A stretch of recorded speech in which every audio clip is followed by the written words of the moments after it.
Hello dear students, welcome to my YouTube channel locus mathematics classes. Dear student, आज यहाँ पे हम लोग क्लास 12th का एक बहुत ही important chapter inverse trigonometric function, जिसको शॉर्ट में ITF बोलते हैं, वो स्टार्ट करने वाले हैं। देखो ये चैप्टर ना बहुत इंपॉर्टेंट है क्योंकि क्लास 12th का सबसे बड़ा पोर्शन, मेजर पोर्शन है कैलकुलस, और ITF का यूज़ कैलकुलस में बहुत होता है। जगह जगह पे ITF आपको दिखेगा। ठीक, तो आपको ना ITF ढंग से आना चाहिए। इसका सारा कॉन्सेप्ट्स और इससे रिलेटेड जितना फॉर्मूला है वो आपको ढंग से आना चाहिए। ठीक, तभी आप कैलकुलस को अच्छे से कर पाओगे, अच्छे से समझ पाओगे। कैलकुलस के क्वेश्चंस में इन फंक्शंस का यूज बहुत ज़्यादा होता है। ठीक, और बहुत बड़ा पोर्शन है। इवन बोर्ड में ही नहीं, कोई भी कॉम्पिटिटिव एग्जाम भी देते हैं, JEE मेंस, JEE एडवांस, तो वहाँ पे भी ITF से क्वेश्चन रहता है। या तो ITF रहेगा, नहीं तो कैलकुलस भी इन्वॉल्व रहेगा उसमें। ठीक, तो क्वेश्चन रहता है, तो बहुत इंपॉर्टेंट है। और ये पूरा जो है ना, ये पूरा पार्ट है, इसको समझना इंपॉर्टेंट। ठीक, एक है फार्मूला वाला पार्ट, एक है समझने वाला पार्ट। तो सबसे पहले आप उसको समझें अच्छे से, और फिर फार्मूला जो भी है उसको देखेंगे हम लोग। तो ना आप इसको अच्छे से समझेंगे, पूरा चैप्टर जो भी पढ़ाया जाए समझेंगे अच्छे, और पूरा समझने पे बात करेंगे हम लोग। पूरा समझने पे क्या होता है नहीं होता है, पूरा अच्छे से समझने पे बात करेंगे, तो आप ना इसको ढंग से समझेंगे। ठीक, तो देखते हैं हम लोग इनवर्स ट्रिगोनोमेट्रिक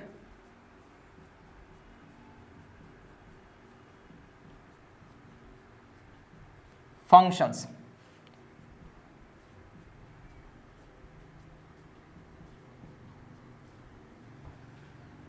शॉर्ट में इसको ITF बोलते हैं, ITF।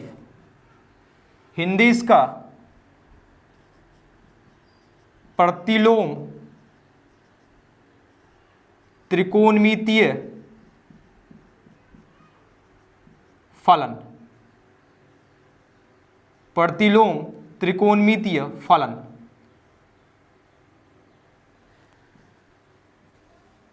Inverse trigonometric functions, short में इसको ITF बोलेंगे, और हिंदी इसका प्रतिलोम त्रिकोणमितीय फलन। अब ध्यान देंगे ये होता क्या है, देखें इधर। अच्छा, अगर आप ध्यान से देखेंगे, चैप्टर का नाम क्या है, इनवर्स ट्रिगोनोमेट्रिक फंक्शंस। बीच में देखें क्या लिखा हुआ, ट्रिगोनोमेट्रिक। ट्रिगोनोमेट्रिक, ट्रिगोनोमेट्रिक मतलब ट्रिगोनोमेट्री, ट्रिगोनोमेट्री। अच्छा, ट्रिगोनोमेट्री क्लास 11, याद करें आप, क्लास 11। क्लास 11 में ट्रिगोनोमेट्री हम लोग ढंग से पढ़ते हैं, और बहुत इंपॉर्टेंट चैप्टर है क्लास 11 का ट्रिगोनोमेट्री। अच्छा, ट्रिगोनोमेट्री मतलब ट्रिगोनोमेट्रिक फंक्शंस। ट्रिगोनोमेट्री मतलब ट्रिगोनोमेट्रिक फंक्शंस। और आपको ढंग से पता है कि ट्रिगोनोमेट्रिक फंक्शंस कितना होता है, 6। कौन कौन? साइन, कॉस, टैन, कॉसेक, सेक, कॉट, यही 6 होता है ट्रिगोनोमेट्रिक फंक्शन। अच्छा, अब ध्यान दें क्या लिखा हुआ, इनवर्स ट्रिगोनोमेट्रिक फंक्शन। तो इनवर्स ट्रिगोनोमेट्रिक फंक्शन जो होता है, ट्रिगोनोमेट्रिक फंक्शंस का इनवर्स होता है। ये जो ट्रिगोनोमेट्रिक फंक्शन है, इसी का इनवर्स जब करेंगे वही होगा इनवर्स ट्रिगोनोमेट्रिक फंक्शंस। ये जो ट्रिगोनोमेट्रिक फंक्शंस है, ठीक, इसका इनवर्स ही इनवर्स ट्रिगोनोमेट्रिक फंक्शन ITF होता है। ठीक, तो यहां तक जो है ना, यहां तक आपको ये समझना है कि ITF इनवर्स ट्रिगोनोमेट्रिक फंक्शन क्या होता है। वो जो है, जो ट्रिगोनोमेट्रिक फंक्शन होता है, जो आप पढ़ चुके हैं। ठीक, टोटल 6 फंक्शन है, साइन, कॉस, टैन, कॉसेक, सेक, कॉट, उसी का इनवर्स ही इनवर्स ट्रिगोनोमेट्रिक फंक्शन होता है। तो जैसे साइन था तो इसका इनवर्स होगा साइन इनवर्स, कॉस का इनवर्स कॉस इनवर्स, टैन का इनवर्स टैन इनवर्स, कॉसेक का इनवर्स कॉसेक इनवर्स, सेक का इनवर्स सेक इनवर्स, कॉट का इनवर्स कॉट इनवर्स। ठीक, अच्छा, अब जो है ना, चलो ठीक है यहां तक, लेकिन आप इसको अगर आप ढंग से समझना चाहते हो तो इसके लिए आपको फंक्शन, ये जो फंक्शन है, फंक्शन ये ढंग से आना चाहिए आपको। ठीक, ये अच्छे से समझ में आना चाहिए। उसके बाद ये जो इनवर्स लिखा हुआ है, किस फंक्शन का इनवर्स निकलता है, वो भी आपको ढंग से समझ में आना चाहिए। ठीक, तो इस चैप्टर के लिए सबसे पहले हम लोग देखेंगे फंक्शन क्या है, उसके बाद कौन सा फंक्शन इन्वर्टेबल होता है, कौन सा फंक्शन इन्वर्टेबल होता है, क्योंकि सारा फंक्शन इन्वर्टेबल नहीं होता है, सारा फंक्शन का इन्वर्स नहीं निकलता है। तभी आप वहां पे इसको फंक्शन, उसका कौन फंक्शन इन्वर्टेबल होता है, ये अगर आप समझ पाते हैं, ये जान पाते हैं, तभी आप डिसाइड कर पाओगे कि ये जो ट्रिगोनोमेट्रिक फंक्शन है, ये जो 6 ट्रिगोनोमेट्रिक फंक्शन है, इसका इन्वर्स निकलेगा कि नहीं, ये इन्वर्टेबल होगा कि नहीं, ठीक, तभी आप समझ पाएंगे। तभी आप जो है आईटीएफ में सबसे इंपॉर्टेंट इसका डोमेन रेंज, आईटीएफ का डोमेन रेंज, ठीक। तो जब तक आप इन सब बातों को ढंग से समझेंगे नहीं, आप ये नहीं समझ पाएंगे कि डोमेन रेंज कौन सा आईटीएफ का डोमेन, कौन सा आईटीएफ का रेंज क्या है, कैसे होता है, ठीक। फिर तो आपको याद करना पड़ेगा, लेकिन हम लोग यहाँ पूरा समझने पे बात करेंगे, ठीक। तो अभी क्या करेंगे हम लोग, सबसे पहले फंक्शन समझेंगे, फंक्शन क्या है, फिर देखेंगे कौन सा फंक्शन इन्वर्टेबल होता है, तभी आप समझ पाएंगे कि ट्रिगोनोमेट्रिक फंक्शन इन्वर्टेबल है कि नहीं। इन्वर्टेबल होगा तभी इसका इन्वर्स निकलेगा, तभी आईटीएफ होगा। अगर इन्वर्टेबल नहीं होगा तो नहीं, इसका आईटीएफ नहीं होगा, ठीक। एक स्थिति ऐसा आएगा कि अगर ट्रिगोनोमेट्रिक फंक्शन को ऐसे देखें हम लोग, वो इन्वर्टेबल नहीं होता है, उसका इन्वर्स नहीं निकलता है, ठीक। फिर भी हम लोग इन्वर्स निकालते हैं, फिर भी हम लोग इन्वर्स क्यों निकालते हैं, ठीक। 1 1 ऑनटो मेनी 1 इंटो, ये सब कॉन्सेप्ट लगता है, इसको ढंग से देखेंगे हम लोग। अब ध्यान दें, देखेंगे इधर, तो सबसे पहले समझेंगे हम लोग फंक्शन। और फंक्शन यहाँ पे हम लोग उतना ही पढ़ेंगे जितने में आईटीएफ अपने को समझ में आ जाए ठीक से, क्योंकि फंक्शन जो है ना, फंक्शन बहुत बड़ा पार्ट है और बहुत इंपॉर्टेंट पार्ट है।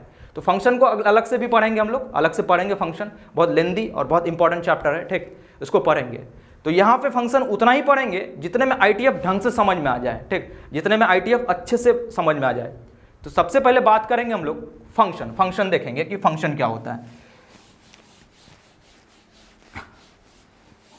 तो लिखें आप फंक्शन,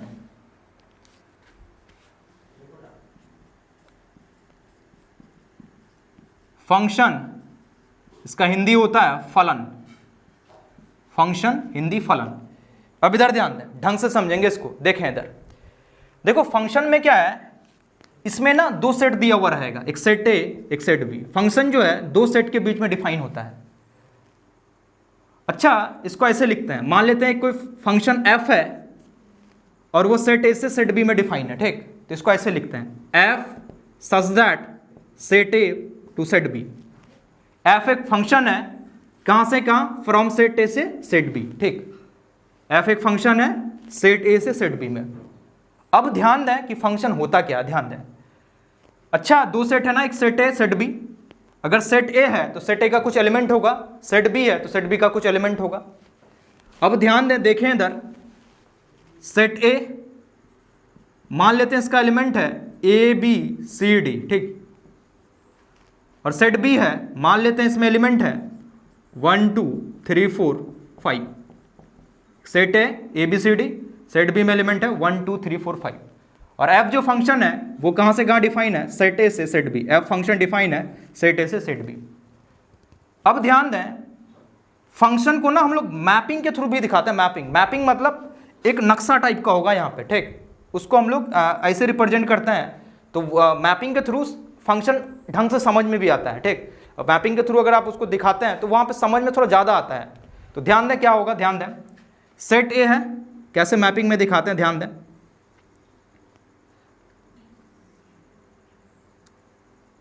ठीक, सेट ए, ये सेट ए, ये सेट बी। सेट ए में एलिमेंट है A B C D, set A में एलिमेंट है A B C D, A B C D. Set B में एलिमेंट है 1 2 3 4 5, ये है। और एफ फंक्शन है कहां से कहां, सेट ए से सेट बी। एफ फंक्शन है सेट ए से सेट बी, ठीक, ये है। अब ध्यान दो कि फंक्शन सेट ए से सेट बी में कब डिफाइन होगा। सेट ए में जितना एलिमेंट है, सेट ए का सारा एलिमेंट सेट बी के यूनिक एलिमेंट से, एक एलिमेंट से एसोसिएट होना चाहिए, जुड़ा होना चाहिए, ठीक। फंक्शन एफ तभी डिफाइन होगा जब सेट ए का सारा एलिमेंट, इस बात को ध्यान देंगे, सेट ए का सभी एलिमेंट सेट बी के यूनिक एलिमेंट से, यूनिक मतलब आदित्य, एक एलिमेंट से जुड़ा हुआ होना चाहिए। जैसे ध्यान दें, ऐसा है लिखा हुआ, इधर ध्यान दें, देखेंगे इधर, मान लो A1 से जुड़ा हुआ है, ठीक, B3 से जुड़ा हुआ है, C2 से जुड़ा हुआ है, D4 से जुड़ा हुआ है, ठीक, D4 से जुड़ा हुआ है। तो जो भी मैपिंग दिया हुआ है, जैसे ये मैपिंग दिया हुआ है ना, तो आप इसको फंक्शन नहीं बोल सकते हमेशा कि ये हमेशा फंक्शन होगा, ये कुछ जरूरी नहीं है। यहाँ फंक्शन का डेफिनेशन लगेगा तभी वो फंक्शन होगा। फंक्शन का डेफिनेशन क्या होता है, यहाँ पे फंक्शन कहाँ से कहाँ है, फ्रॉम सेट ए से सेट बी ना, ठीक। तो सेट ए जो है, सेट ए का सारा एलिमेंट सेट बी के यूनिक एलिमेंट से जुड़ा हुआ हो, ठीक, तभी वो फंक्शन होगा, नहीं तो फंक्शन नहीं होगा। अब ध्यान से देखो, देखेंगे इधर, ध्यान देंगे, ये जो सेट ए है, सेट ए ध्यान से देखो, सेट ए ध्यान से देखेंगे, ए एक एलिमेंट से जुड़ा हुआ है 1 से, बी एक एलिमेंट से जुड़ा हुआ है सिर्फ 3 से, सी एक एलिमेंट से जुड़ा हुआ है सिर्फ 2 से, डी एक एलिमेंट से जुड़ा हुआ है सिर्फ 4 से, और यहां देखें सभी जुड़ा हुआ, कोई खाली भी नहीं है। तो ये पूरा ना, ये पूरा क्या होगा, फंक्शन होगा। ये क्या होगा, पूरा फंक्शन होगा। तो फंक्शन का यही डेफिनेशन होता है कि दो सेट के बीच में जो फंक्शन बनाते हैं हम लोग, तो ये पहला सेट है, ये दूसरा सेट है। तो अगर set A to B function बात करते हैं तो सेट ए का सभी एलिमेंट सेट बी के यूनिक एलिमेंट से क्या हो, यूनिक मतलब आदित्य, एक एलिमेंट से जुड़ा हुआ हो, तभी वो क्या होगा, फंक्शन होगा। अगर ये कंडीशन को सेटिस्फाई नहीं करता है तो फंक्शन नहीं होगा। पहला क्या है, सेट बी का सभी, सेट ए का सभी एलिमेंट, सारा एलिमेंट, और सेट बी के यूनिक एलिमेंट, एक एलिमेंट से क्या होना चाहिए, जुड़ा हुआ होना चाहिए, तभी उसको क्या बोलेंगे, फंक्शन बोलेंगे। तो सबसे पहले हम लोग फंक्शन का डेफिनेशन लिख लेते हैं, फिर बात करेंगे कि डोमेन क्या होता है, रेंज क्या होता है, कोडोमेन क्या होता है, इमेज क्या होता है, प्री इमेज क्या होता है, ये सब चीज़ बात करेंगे। तो सबसे पहले डेफिनेशन लिख लें। डेफिनेशन जो देखे हम लोग वही डेफिनेशन होगा। क्या लिखेंगे, इधर ध्यान दें, let A and B are two non empty sets. देखो यहां पे क्या किए हैं, ए और बी दो नॉन एम्प्टी सेट लेके चले हैं। नॉन एम्प्टी मतलब वो सेट खाली नहीं होना चाहिए। ऐसा नहीं कि सेट ए में कोई एलिमेंट ही नहीं है, तो इसका तो कोई मतलब ही नहीं है, या सेट बी में कोई एलिमेंट ही नहीं है, कुछ ना कुछ एलिमेंट होना चाहिए वहां पे, इसलिए यहां नॉन एम्प्टी लिखे हैं। मतलब सेट आपका खाली नहीं होना चाहिए, दोनों सेट, ठीक। अब ध्यान दें, let A and B are two non empty sets, then a function f from set A to set B is defined as a rule such that every element of set A is associated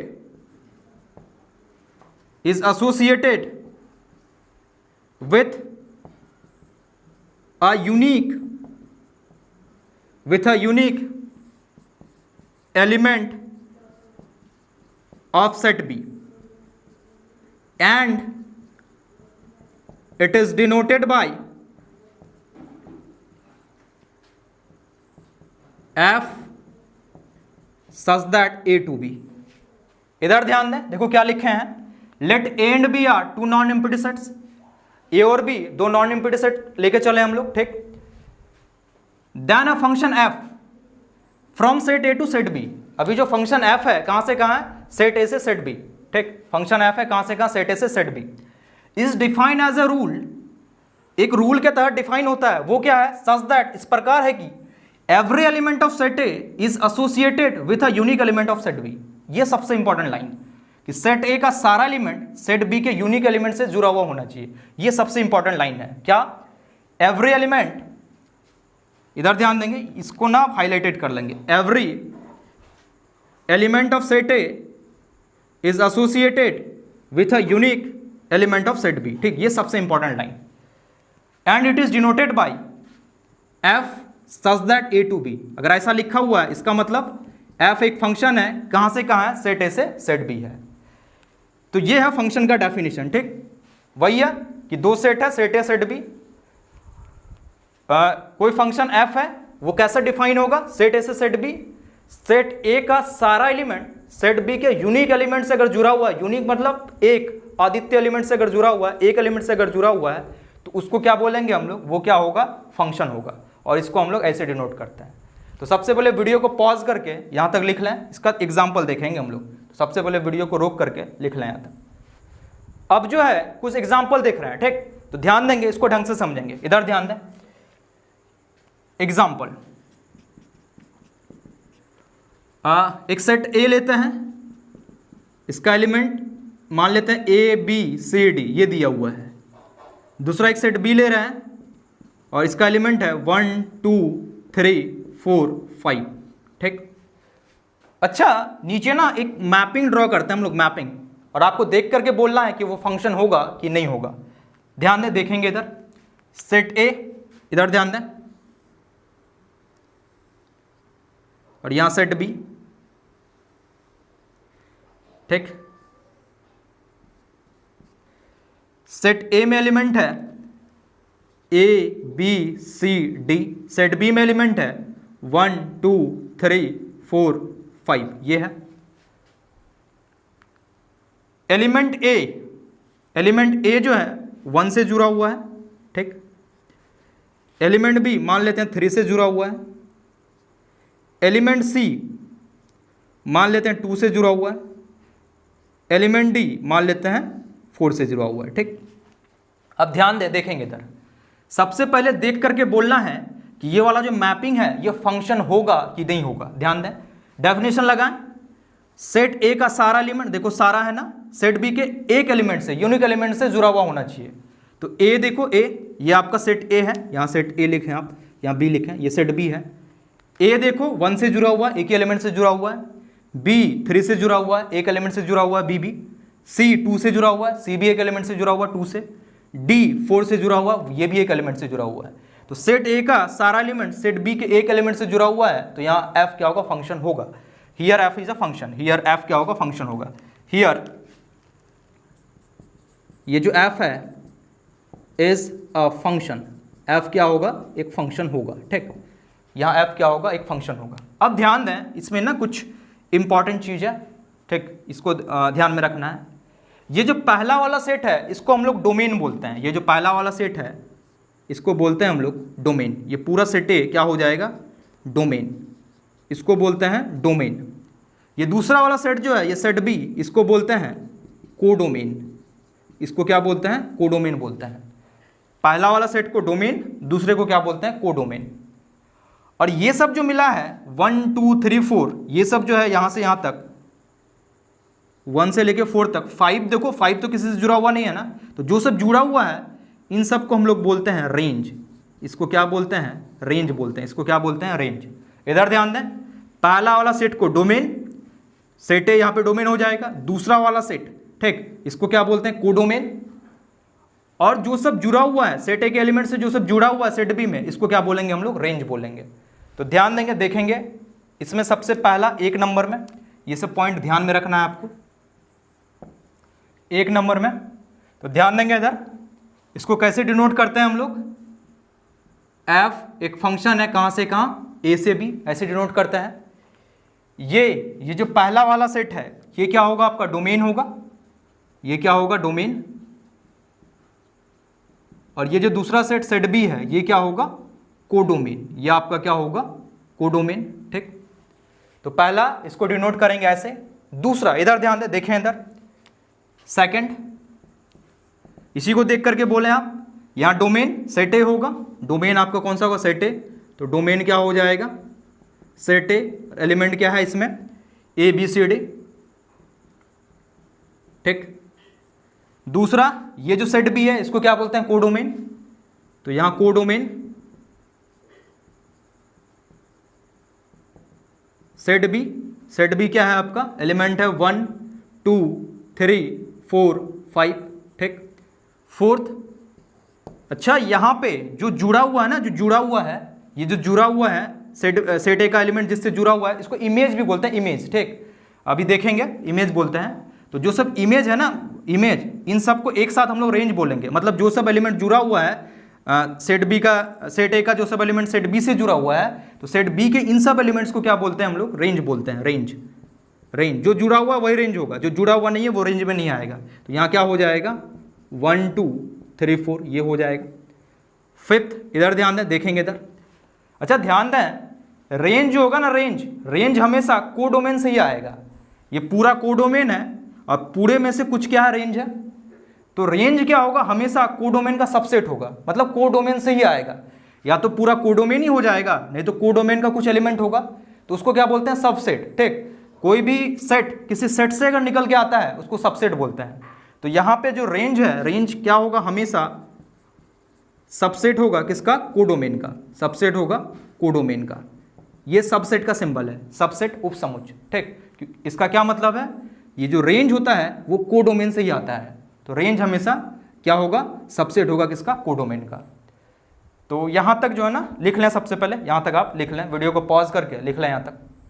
fifth के बाद, पांचवा के बाद छठा point, sixth, छठा, इधर ध्यान दें। एक होता है इमेज, इमेज, ध्यान दो इधर, इमेज क्या होता है, देखें इधर। सेट ए से सेट बी देखें आप, सेट ए से सेट बी, तो ए का इमेज 1 बोलते हैं हम लोग, ए 1 से जुड़ा हुआ है ना, तो ए का इमेज कितना होगा 1, बी का इमेज 3, सी का इमेज 2, डी का इमेज क्या होगा 4। सेट ए का एलिमेंट सेट बी के जिस एलिमेंट से जुड़ा हुआ होता है उसी को क्या बोलते हैं, इमेज बोलते हैं। तो यहां क्या हो जाएगा, इमेज, इमेज ऑफ ए, ए का इमेज कितना होगा 1, ए का इमेज हो जाएगा 1, ठीक। इमेज ऑफ बी, ये क्या होगा, बी का इमेज 3, इमेज ऑफ सी, ध्यान दें सी किससे जुड़ा हुआ 2 से, तो सी का इमेज कितना होगा 2, इमेज ऑफ डी, डी का इमेज, डी किससे जुड़ा हुआ 4 से, तो डी का इमेज क्या होगा 4, ठीक। क्या बोलते हैं, जो सेट ए का एलिमेंट सेट बी के जिससे जुड़ा हुआ होता है उन सबको क्या बोलते हैं हम लोग, इमेज। सेवंथ, वैसे ही एक होता है प्री इमेज, प्री इमेज, ठीक, ध्यान दें। अब सेट बी से सेट ए देखेंगे, सेट बी से सेट ए, सेट ए से set B image, set B से सेट ए, उधर से इधर, तो प्री इमेज। अब ध्यान दो, ए किससे जुड़ा हुआ, सॉरी 1, इधर ध्यान दो, 1 किससे जुड़ा हुआ ए से, तो 1 का प्री इमेज क्या होगा, प्री इमेज ऑफ 1, 1 ये क्या होगा, ए होगा। वैसे 2 का प्री इमेज क्या होगा, सी, प्री इमेज ऑफ 2 का प्री इमेज क्या होगा, सी। 3 का प्री इमेज क्या, बी, प्री इमेज ऑफ 3 क्या हो जाएगा, बी। इसके बाद प्री इमेज ऑफ 4 का प्री इमेज ये क्या है, डी, ठीक। तो फंक्शन में ना इतना चीज आपको ध्यान में रखना है। ये पहला था, 1 नंबर में बात की हम लोग, ये पहला एग्जांपल था, 1 नंबर में इतना पॉइंट ये ध्यान में रखना है। कोई फंक्शन अगर ऐसे लिखा हुआ है तो ये जो पहला वाला है, पहला सेट, उसको क्या बोलेंगे, डोमेन। दूसरे सेट को क्या बोलते हैं, कोडोमेन। सेट ए का एलिमेंट जिससे जुड़ा हुआ है उसको क्या बोलते हैं, रेंज बोलते हैं। और रेंज हमेशा कोडोमेन से ही आएगा, तो रेंज क्या होगा, कोडोमेन का सबसेट होगा। इसके बाद इमेज, सेट ए से सेट बी अगर देखेंगे इधर से उधर तो इमेज होगा, ठीक। ए का इमेज 1, बी का इमेज कितना 3, सी का 2, डी का कितना 4। उधर से इधर देखते हैं, उधर से उधर, तो उसको क्या बोलते हैं, प्री इमेज। 1 का प्री इमेज ए, 2 का प्री इमेज सी, 3 का प्री इमेज बी, 4 का प्री इमेज डी। तो इतना चीज आपको ध्यान में रखना है। तो वीडियो को पॉज करके लिख लें यहां तक। तो अभी हम लोग एग्जाम्पल में एक मैपिंग देखे, वो देखे कि फंक्शन है कि नहीं, उसके बाद फंक्शन था वो, उसमें सारा पॉइंट बात किए। अब इसी एग्जाम्पल में दूसरा मैपिंग देखते हैं, दूसरा। तो अभी 2 नंबर में लिखेंगे आप, सेट ए सेट बी वही रहेगा, ठीक। इधर ध्यान दें, देखें इधर, इसको दोबारा नहीं लिखेंगे, सीधे 2 नंबर से स्टार्ट करेंगे। देखें इधर, ध्यान दें, सेट ए सेट बी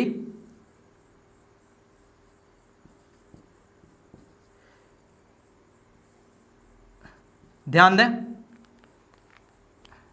इसका एलिमेंट है A B C D, set B का एलिमेंट है 1 2 3 4 5।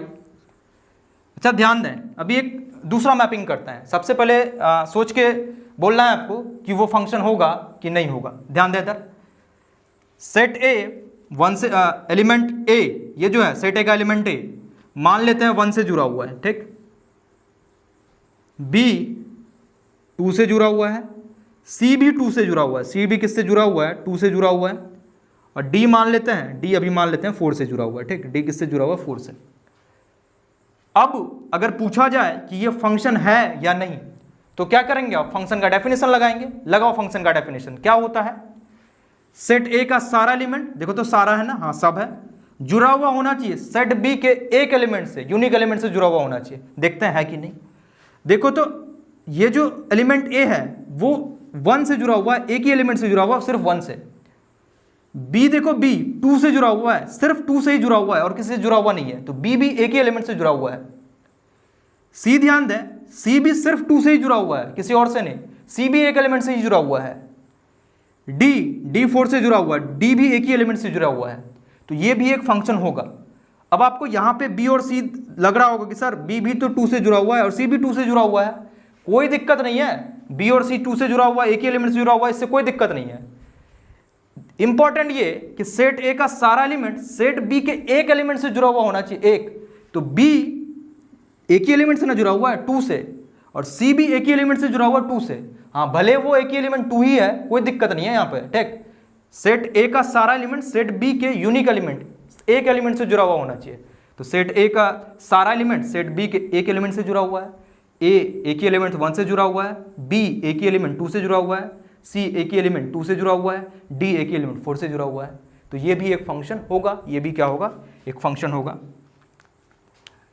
हियर यहाँ पे जो एफ है, F is a function, definition लग रहा है, तो ये क्या होगा, फंक्शन होगा। बाकी आपको आप डोमेन, कोडोमेन, रेंज ये सब तो देखना आ रहा होगा, ये पूरा क्या हो जाएगा, डोमेन हो जाएगा, ये पूरा कोडोमेन। रेंज क्या होगा, 1 होगा, 2 होगा और 4 होगा, 3 और 5 तो जुड़ा हुआ है ही नहीं, इसके बारे में बात ही नहीं करते हैं, ठीक। उसके बाद इमेज प्री इमेज भी समझ आ रहा होगा, ए का इमेज 1 होगा, बी का 2 होगा, सी का भी 2 होगा, डी का क्या होगा 4 होगा। प्री इमेज बात करेंगे, 1 का प्री इमेज ए, 2 का प्री इमेज बी भी, 2 का प्री इमेज सी भी, 4 का प्री इमेज क्या डी, और 3, 5 इसको देखते ही नहीं है, ये जुड़ा हुआ ही नहीं है, इसमें प्री इमेज वगैरह नहीं देखते हैं। 3 किसी से जुड़ा हुआ ही नहीं है तो क्या प्री इमेज होगा, होगा ही नहीं। 5 भी किसी से जुड़ा हुआ नहीं है, 5 का भी कोई प्री इमेज नहीं होगा, तो यहाँ पे भी क्या होगा, एफ फंक्शन होगा, क्योंकि यहाँ पे फंक्शन का डेफिनेशन लग रहा है, ठीक। तो वीडियो को पॉज करके लिख लें, सबसे पहले लिख लें वीडियो को पॉज करके। नेक्स्ट एग्जाम्पल, अगला एग्जाम्पल, इधर ध्यान दें, फिर आपको देख के बोलना है फंक्शन होगा कि नहीं। थर्ड, ये तीसरा वाला मैपिंग फंक्शन होगा कि नहीं, इधर ध्यान दें, देखें इधर, सेट ए, ये सेट बी, ठीक, इधर ध्यान दें, देखेंगे सेट ए में एलिमेंट है A B C D, set B में है 1 2 3 4 5, ये आपका सेट ए, ये सेट बी। अब ध्यान दें, देखें इधर, सेट ए मान लेते, एलिमेंट ए मान लेते हैं 1 से जुड़ा हुआ है, एलिमेंट बी 2 से जुड़ा हुआ है, फिर एलिमेंट बी 3 से भी जुड़ा हुआ है, एलिमेंट सी 4 से जुड़ा हुआ है, एलिमेंट डी 5 से जुड़ा हुआ है। इधर ध्यान दें, अभी आपको अगर कोई पूछे कि ये वाला मैपिंग फंक्शन होगा कि नहीं, लगाओ डेफिनेशन, सेट ए का सभी एलिमेंट तो है, सेट बी के यूनिक एलिमेंट से एक एलिमेंट से जुड़ा हुआ होना चाहिए। ध्यान दें, ए तो 1 से जुड़ा हुआ 1 से, लेकिन बी 2 से भी जुड़ा हुआ है, 3 से भी जुड़ा हुआ है, 2 से जुड़ा हुआ है ना, यहां देखो बी 2 एलिमेंट से जुड़ा हुआ है, 2 एलिमेंट से, और सेट ए का सारा एलिमेंट सेट बी के एक एलिमेंट से जुड़ा हुआ होना चाहिए, तभी फंक्शन होता है। तो यहां पे ये फंक्शन नहीं होगा।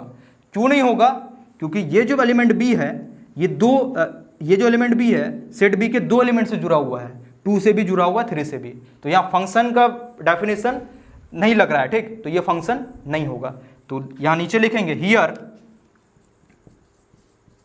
F is not a function, यहां पे एफ आपका फंक्शन नहीं होगा, ठीक, क्योंकि सेट ए का एलिमेंट बी 2 एलिमेंट से जुड़ा हुआ है। वीडियो को पॉज करके लिख लें। अच्छा, और एक मैपिंग देखते हैं, ठीक, उसको भी देख के बोलना है आपको कि वो फंक्शन होगा कि नहीं। इधर ध्यान देंगे, फोर्थ देखें इधर, चौथा, set A, set B,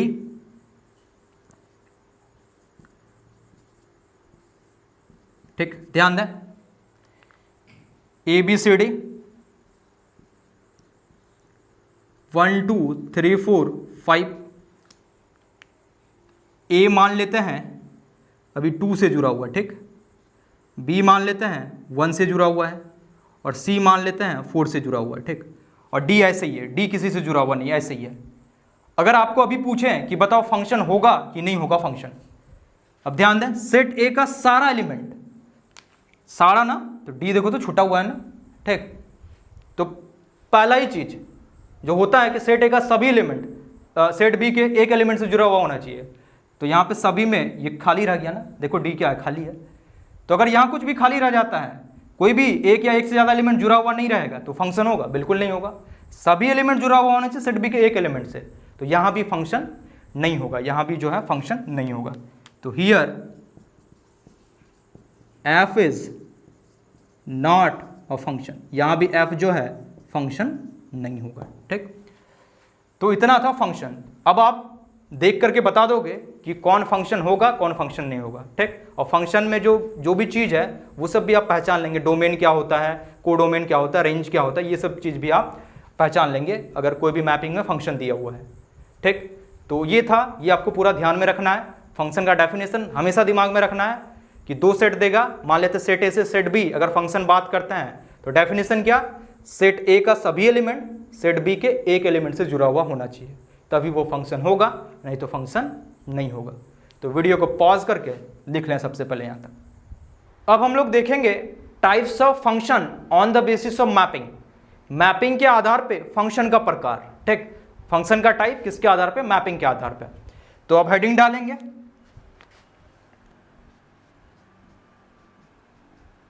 types of function on the basis of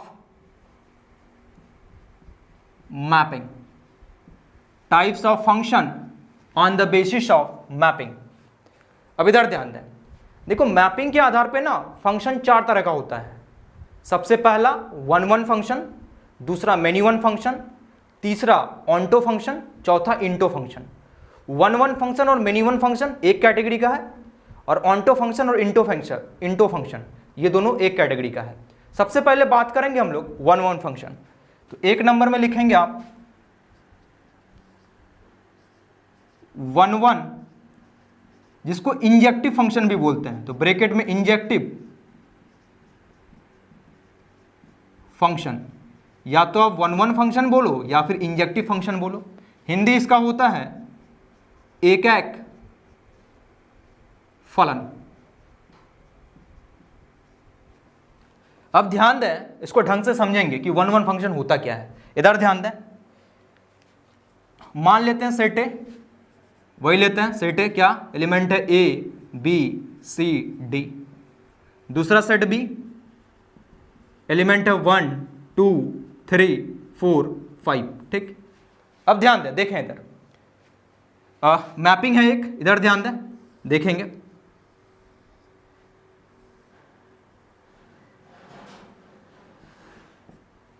ये आपका सेट ए, ये सेट बी। सेट ए में एलिमेंट रख दें A B C D, set B 1 2 3 4 5। अच्छा, मान लेते हैं एलिमेंट ए जुड़ा हुआ है 1 से, एलिमेंट बी जुड़ा हुआ है 2 से, एलिमेंट सी जुड़ा हुआ है 3 से, एलिमेंट डी जुड़ा हुआ है 4 से। या आप ऐसे भी बोल सकते हैं एलिमेंट ए का इमेज है 1, एलिमेंट बी का इमेज है 2, एलिमेंट सी का इमेज है 3, एलिमेंट डी का इमेज है 4। अब ध्यान दें वन वन फंक्शन किसको बोलते हैं, इधर ध्यान दें। देखो कोई भी मैपिंग दिया हुआ है या कोई भी फंक्शन दिया हुआ है, एक कोई फंक्शन दिया हुआ है ए से बी में, अगर सेट ए का सारा एलिमेंट सेट बी के अलग अलग एलिमेंट से जुड़ा हुआ हो, या इसको ऐसे भी बोल सकते हैं सेट ए में जितना एलिमेंट है उसका जो इमेज सेट बी में अलग अलग इमेज है, मतलब जिससे जुड़ा हुआ होता है उसको इमेज ना बोलते हैं, ठीक। तो सेट ए में जितना एलिमेंट है सेट बी में सबका इमेज अलग अलग अगर है तो उस फंक्शन को क्या बोलेंगे, वन वन फंक्शन। इधर ध्यान दें, जैसे ए 1 से ही जुड़ा हुआ है तो ए का इमेज कितना 1। अब किसी दूसरे का इमेज देखो तो इसमें से किसी दूसरे का इमेज 1 है क्या, किसी का इमेज 1 नहीं है। एक एलिमेंट का इमेज एक एलिमेंट का एक ही इमेज, ठीक। कोई दूसरा एलिमेंट और जुड़ा हुआ 1 से नहीं है। वैसे अगर बी 2 से जुड़ा हुआ है, कोई दूसरा 2 से जुड़ा हुआ है ही नहीं। वैसे अगर सी 3 से जुड़ा हुआ है, कोई एक और एलिमेंट 3 से जुड़ा हुआ नहीं है। जैसे डी 4 से जुड़ा हुआ है, कोई एक भी एलिमेंट सेट ए का कोई भी एलिमेंट 4 से जुड़ा हुआ नहीं है। तो यहाँ पे जो क्या होगा, सेट ए का सारा एलिमेंट सेट बी के अलग अलग एलिमेंट से जुड़ा हुआ होगा। या ऐसा भी बोल सकते हैं सेट ए में जितना भी एलिमेंट है उसका अलग अलग इमेज होगा सेट बी में। यहाँ डिफरेंट अलग अलग जो है ना, अलग अलग जुड़ा हुआ हो या अलग अलग इमेज हो, ये इंपॉर्टेंट, ठीक। तो 1 1 फंक्शन किसको बोलेंगे? ऐसा फंक्शन, कोई फंक्शन मान लेते हैं एफ ए से, ऐसा फंक्शन है ए टू बी में कोई एक फंक्शन है, अगर सेट ए का सारा एलिमेंट सेट बी के अलग अलग एलिमेंट से जुड़ा हुआ हो, या इसको ऐसे भी बोल सकते हैं सेट ए में जितना भी एलिमेंट है सेट बी में सबका इमेज क्या है? अलग अलग इमेज है। सेट ए के एलिमेंट का अलग अलग इमेज सेट बी में है, तो उस फंक्शन को क्या बोलेंगे? 1 1। 1 1 कैसे पढ़ा है नाम? एक एलिमेंट एक ही एलिमेंट से जुड़ा हुआ हो, 1 1 से ही, मतलब एक एलिमेंट 1 एलिमेंट से जुड़ा हुआ हो, तो 1 1, ठीक, एक एलिमेंट से, इसी के आधार पे 1 1 फंक्शन। जैसे सी अगर 3 से है तो कोई दूसरा 3 से जुड़ा हुआ नहीं रहेगा, तो इधर का एक एलिमेंट उधर के एक एलिमेंट से, इधर का 1 एलिमेंट उधर के 1 एलिमेंट से अगर जुड़ा हुआ हो तो उसको क्या बोलते हैं? 1 1 फंक्शन। तो क्या लिखेंगे डेफिनेशन, क्या हो जाएगा?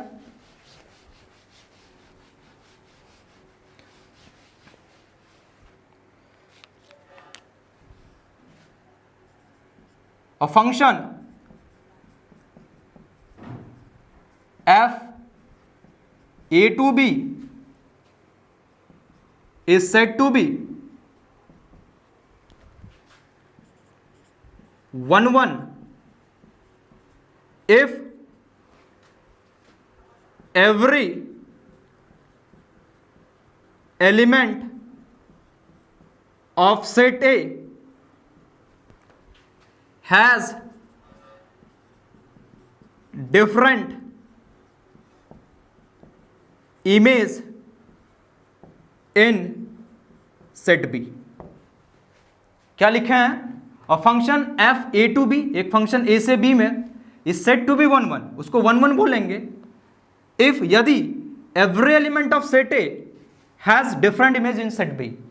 सेट a में जितना भी एलिमेंट है, ठीक, उसका अलग अलग इमेज सेट बी में होना चाहिए। ये वाला लाइन यहां पे important, every element of set A has different image in set B, ठीक। सेट ए के सारे एलिमेंट का अलग अलग इमेज कहां पे होना चाहिए? सेट बी में। एग्जाम्पल देखते हैं, ध्यान दे, एग्जाम्पल ध्यान दे, इधर देखेंगे, इधर ध्यान दें।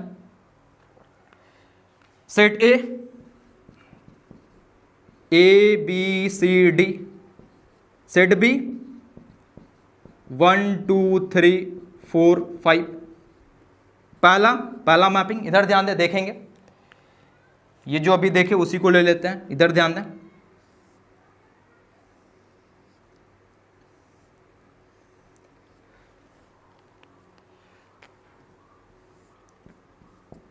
ए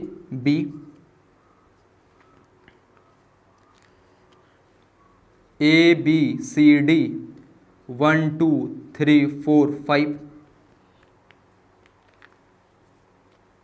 ए का इमेज 1, बी का इमेज 2, सी का 3, डी का 4, ठीक। तो यहाँ पे जो है ना, जितना एलिमेंट है सारे एलिमेंट का अलग अलग इमेज है सेट बी में, ठीक। एक एलिमेंट से ही जुड़ा हुआ है, तो ये फंक्शन कैसा होगा? 1 1 function. Here f is 1 1 function, या इसको इंजेक्टिव फंक्शन भी आप बोल सकते हैं। एक और मैपिंग लेते हैं, इधर ध्यान दें, सेकंड, दूसरा, इधर ध्यान दें। अच्छा, इसी सेट में लेते हैं मैपिंग, इधर ध्यान दें, देखें,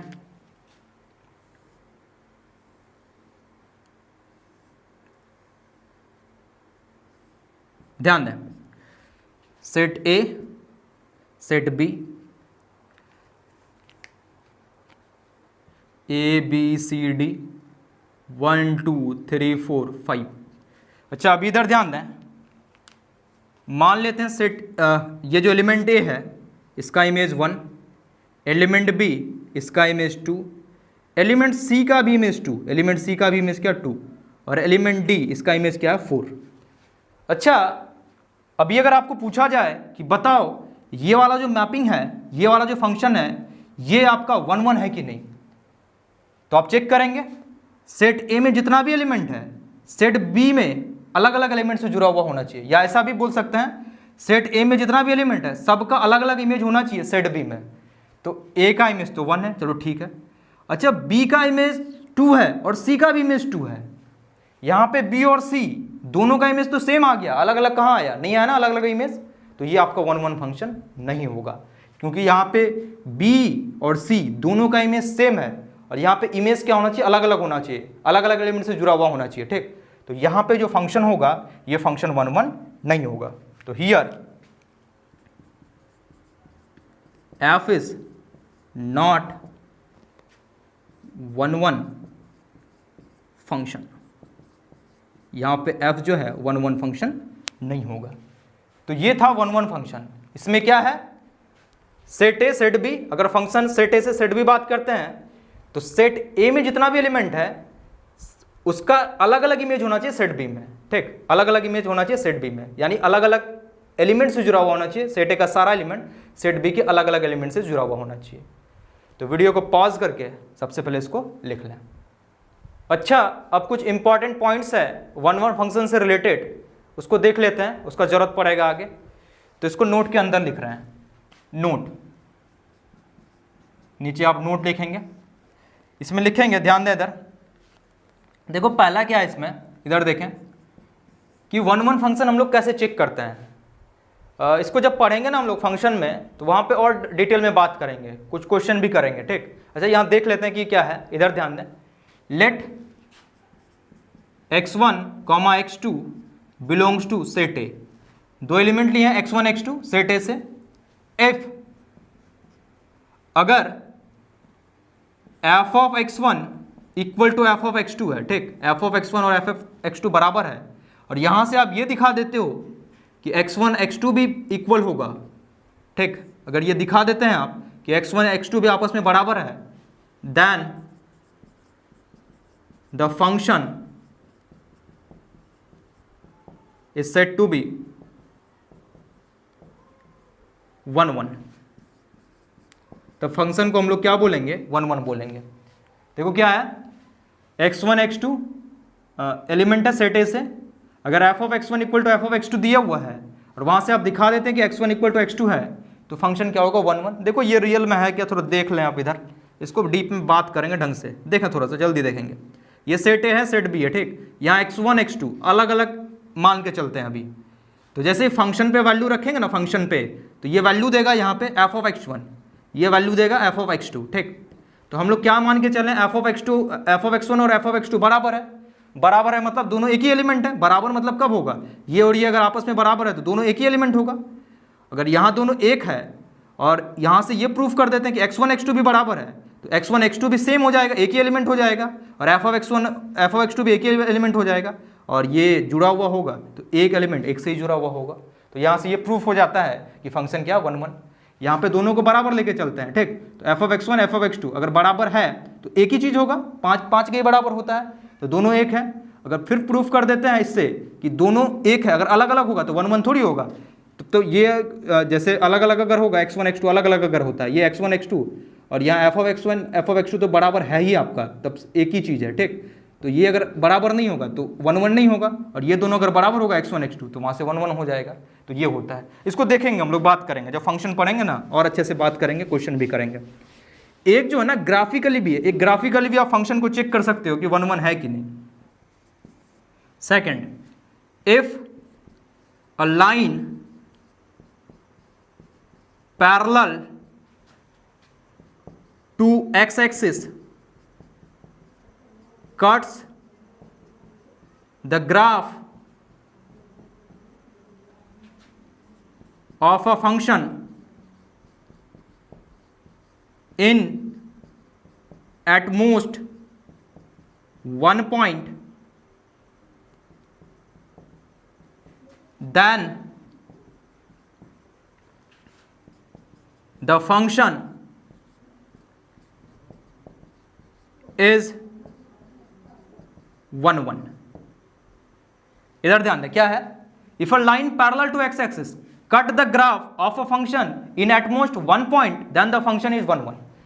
देखो कोई फंक्शन दिया हुआ है, ठीक, आप क्या किए, उसका ग्राफ खींच दिए, और उसके ग्राफ में अगर आप पैरेलल टू x एक्सिस कहीं पे भी एक लाइन खींचते हैं, अगर वो लाइन ग्राफ को ज्यादा से ज्यादा एक ही पॉइंट पे कट करे तो वो फंक्शन कैसा होता है, 1 1 फंक्शन होता है, ठीक। जो भी ग्राफ दिया हुआ है, कोई भी फंक्शन का, आप क्या करेंगे, एक्स एक्सिस के पैरेलल, एक्स एक्सिस के समांतर कहीं पे भी लाइन खींचें आप, अगर वो लाइन उस ग्राफ को ज्यादा से ज्यादा एक ही जगह कट करता है, एक ही जगह काटता है, तो वो फंक्शन कैसा होगा, 1-1 फंक्शन होगा। एक एग्जांपल देखें, ध्यान दें, देखेंगे इधर एग्जांपल। जैसे मान लेते हैं फंक्शन है आपका y = f(x) = x³, ठीक, ये फंक्शन है। इसका ग्राफ इधर ध्यान दें, इसका ग्राफ अगर बात करें हम लोग, x x dash y y dash, देखेंगे इधर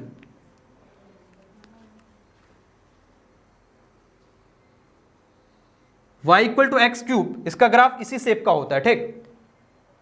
अब क्या है, इसको जो है ना, आप अगर चेक करना चाहते हो कि 1-1 फंक्शन है कि नहीं, आप एक्स एक्सिस के पैरेलल कहीं पे भी, एक्स एक्सिस के समांतर लाइन खींचें आप, ठीक, कहीं पे भी खींचेंगे, कहीं पे भी खींचेंगे, देखो एक ही पॉइंट पे कट कर रहा है ना, एक ही पॉइंट पे, तो फंक्शन क्या होगा, 1-1, और होगा भी, क्योंकि देखो x के एक वैल्यू में, मान लो x का वैल्यू कुछ यहाँ पे है, तो y का भी एक ही ना मान आएगा, x का कुछ एक वैल्यू है, y का कुछ एक ही मान आएगा, ठीक। कहीं पे भी ले लें आप, कहीं पे भी x के एक वैल्यू में y का एक ही मान आएगा, एक पे एक ही वैल्यू दे रहा है, तो फंक्शन कैसा होगा, ये 1-1। तो यहाँ पे ग्राफिकली कैसे चेक करते हैं, एक्स एक्सिस के पैरेलल हम लोग लाइन खींचते हैं, अगर एक ही पॉइंट पे कट कर रहा है, एक ही पॉइंट पे अगर कट कर रहा है, तो वो जो फंक्शन होगा, वो फंक्शन कैसा होगा, 1-1, क्योंकि एक एक्स में एक ही वाई का वैल्यू आएगा, तो वैसा फंक्शन कैसा होगा, 1-1 फंक्शन होगा। तो वीडियो को पॉज करके लिख लें। अब बात करेंगे हम लोग सेकेंड टाइप का फंक्शन, मेनी वन फंक्शन। तो 2 नंबर में लिखेंगे आप मेनी वन, या इसको नॉट इंजेक्टिव फंक्शन भी बोलते हैं, ब्रैकेट में नॉट इंजेक्टिव फंक्शन, हिंदी में अनेकैक फलन।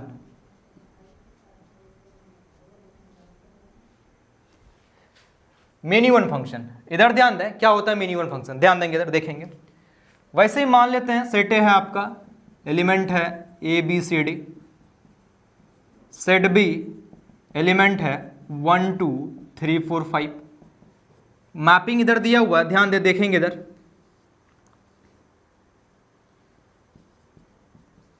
सेट ए से सेट बी में यहां आपका हो गया ए बी सी डी, यहां हो गया 1 2 3 4 5। अब ध्यान दें, मान लेते हैं ए का इमेज है 2, बी का इमेज है 1, सी का है 4 एंड डी का भी है 4, ठीक। इधर ध्यान दें, अब ध्यान से देखें, ये फंक्शन 1-1 नहीं होगा। 1-1 क्यों नहीं होगा, क्योंकि सी और डी दोनों का सेम इमेज है, तो होगा नहीं। अच्छा, मेनी वन फंक्शन में क्या होता है, सेट ए का 2 या 2 से ज्यादा एलिमेंट का अगर सेम इमेज आता है तो उसको बोलेंगे many one function. Set A में जो भी एलिमेंट है, इसमें 2 या 2 से ज्यादा एलिमेंट का सेम इमेज अगर आ जाए, ठीक, जैसे यहाँ सी एंड डी दोनों का इमेज क्या 4 है ना, दोनों का इमेज क्या सेम इमेज 4 है, तो इसको बोलेंगे हम लोग मेनी वन फंक्शन। हो सकता था 2 से ज्यादा भी होता, मान लो बी का भी इमेज 4 होता, सी का भी 4 होता, डी का भी 4 होता, तो ये क्या होता, मेनी वन। मतलब मेनी बहुत सारे का 1 एक इमेज हो, ठीक, तो उसको क्या बोलेंगे, मेनी वन फंक्शन। यानी जो 1-1 नहीं होगा वो कैसा फंक्शन होगा, मेनी वन फंक्शन होगा। तो उस हिसाब से क्या लिख सकते हैं डेफिनेशन हम लोग, a function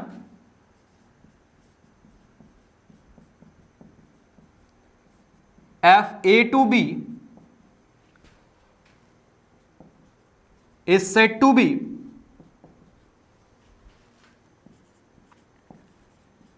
many one if 2 or more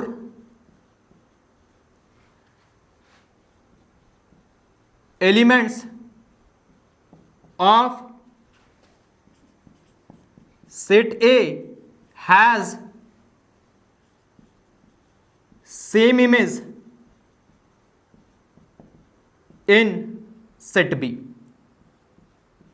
in set B क्या लिखे हैं, a function f(a to b) is said to be many one if 2 or more elements of set A has same image in set B, यहां पे ये important, 2 or more elements of set A has same image in set B.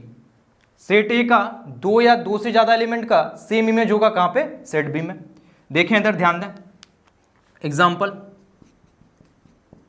Set A element A B C D, set B element 1 2 3 4 5।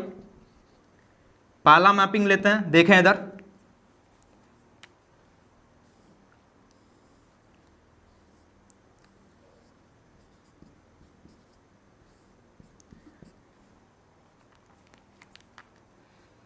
A B C D 1 2 3 4 5। मान लेते हैं ए 2 से जुड़ा हुआ है, या ए का इमेज 2 है, बी का इमेज 1 है, सी का भी इमेज 3 है और डी का भी इमेज क्या है, 3 है। ठीक, तो ये फंक्शन कैसा होगा, मेनी वन। क्यों होगा, क्योंकि सी एंड डी, ठीक, सेट ए का 2 एलिमेंट का सेम इमेज है सेट बी में, तो ये कैसा होगा, मेनी वन फंक्शन होगा। Here f is many one function. अच्छा, और एक मैपिंग देखते हैं, इधर ध्यान दें, देखें इधर, सेकंड देखेंगे इधर,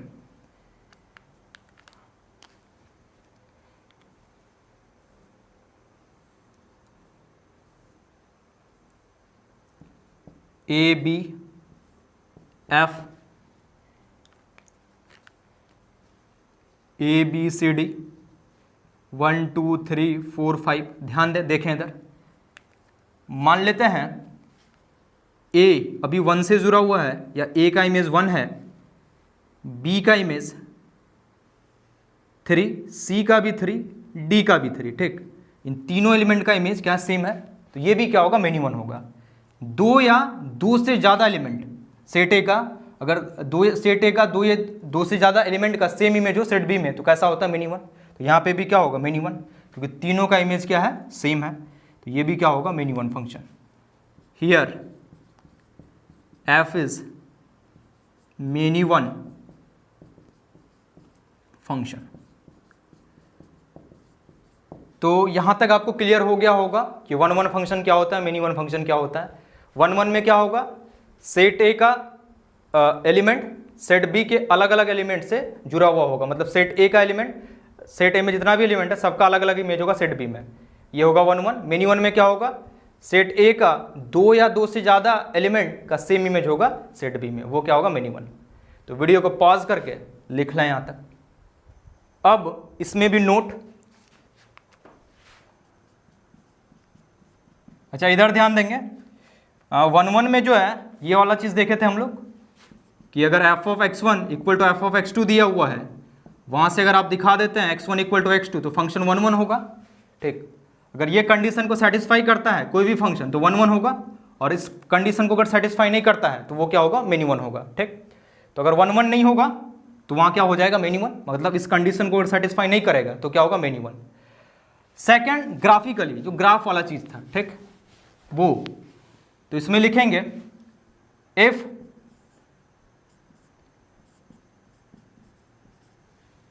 the line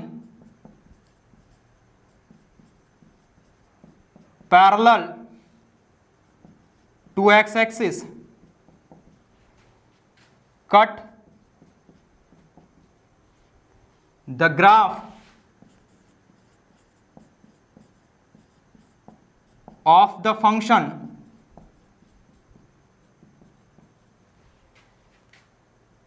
in at least 2 points, then the function is many one। देखो क्या लिखे हैं, if the line parallel to x-axis cuts the graph of the function in at least 2 points। देखो अभी ना, जैसे कोई फंक्शन का ग्राफ दिया हुआ है और अभी आप एक्स एक्सिस के पैरेलल लाइन खींचेंगे, अगर वो कम से कम 2 पॉइंट पे कट करता है तो वो फंक्शन कैसा होगा आपका, वो मेनी वन फंक्शन होगा। कम से कम 2 पॉइंट पे, 2 से ज़्यादा पॉइंट पे भी कट कर सकता है वो। जैसे इधर ध्यान दें, देखें इधर एक एग्जांपल लेते हैं। मान लेते हैं अभी फंक्शन है आपका y equal to f x equal to x square, ठीक। इसका ग्राफ, इधर ध्यान दें, इसका ग्राफ होता है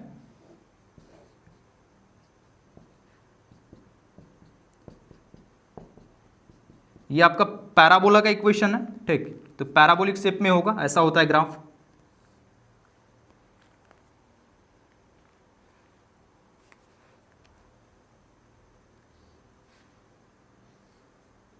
ये आपका y equal to x square है। अभी आप क्या करेंगे, चेक करेंगे कि ये मेनी वन है कि वन वन है, चेक करेंगे। तो आप लाइन खींचेंगे पैरेलल टू एक्स एक्सिस। तो ध्यान दें, जैसे यहाँ पैरेलल टू एक्स एक्सिस के पैरेलल लाइन खींचे हैं ना, ध्यान से देखो 2 जगह कट कर रहा है ना, 2 जगह। तो अगर किसी ग्राफ को parallel to x axis line खींचने पे 2 या 2 से ज़्यादा जगह पे कट करता है तो वो फंक्शन क्या होगा, मेनी वन फंक्शन होगा। वो कैसा फंक्शन होगा, मेनी वन। क्योंकि ध्यान दें आप, अगर यहाँ पे जो वैल्यू दे रहा है तो x, मान लो ये x1 है और ये x2 है, ठीक। तो x1 पे भी वही वैल्यू देगा y का और x2 पे भी वही वैल्यू देगा। जैसे ऐसे समझें, f x equal to x square, ठीक। अच्छा एफ ऑफ 2, तो 2 का स्क्वायर कितना होगा, 4।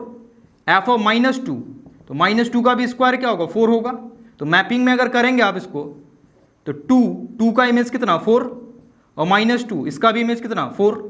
तो देखो तो फंक्शन मेनी वन नहीं हो रहा है। तो वैसे ही अगर यहाँ 2 है तो 2 पे y का वैल्यू कितना होगा, 4, और -2 पे भी y का वैल्यू कितना होगा, 4 ही ना होगा। या y का वैल्यू कितना होगा, 2 पे भी 4 ही होगा और -2 पे भी 4 होगा। क्योंकि 2 पे भी ये जो ग्राफ आप देखेंगे तो ये 4 पे ही कटेगा y का वैल्यू, और -2 पे भी अगर ग्राफ देखेंगे कहाँ कटेगा, 4 पे ही कटेगा। तो 2 का भी इमेज 4, -2 का भी इमेज कितना, 4। तो ये फंक्शन कैसा होगा, मेनी वन होगा।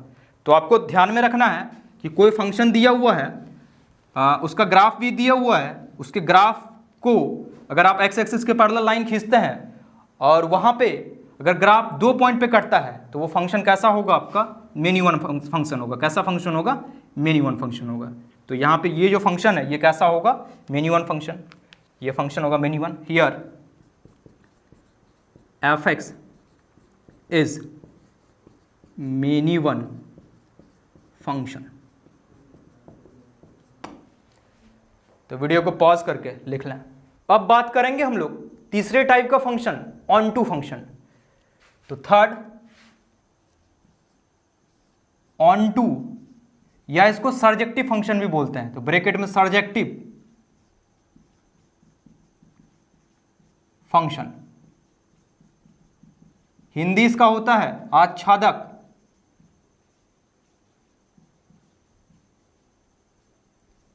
फलन। इधर ध्यान देंगे क्या होता है ऑन टू फंक्शन। देखो इधर देखेंगे, मान लेते हैं एक सेट ए है, ए बी सी डी, और सेट बी एलिमेंट अभी है इसका 1 2 3, बस 1 2 3 ही है, ठीक।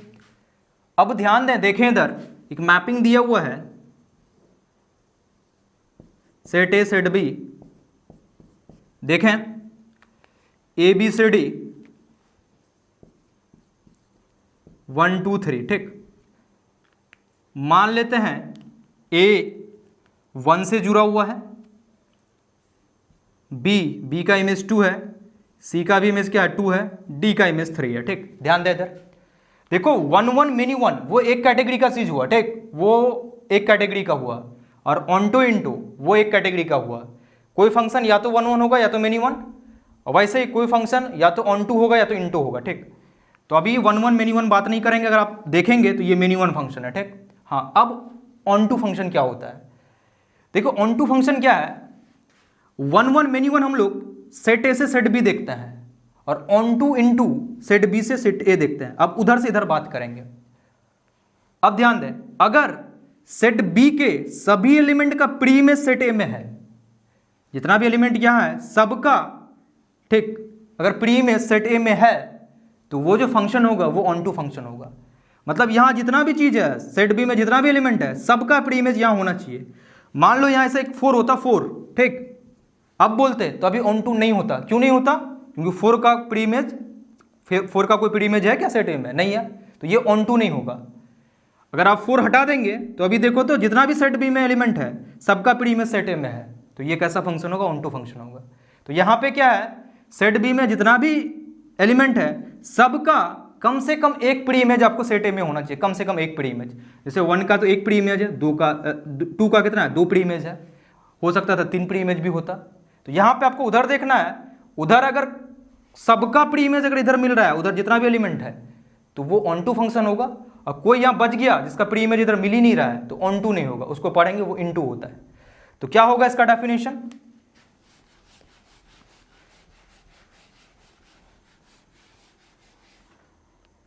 a function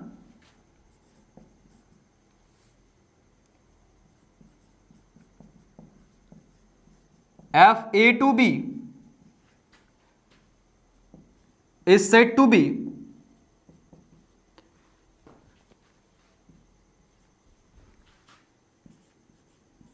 onto function if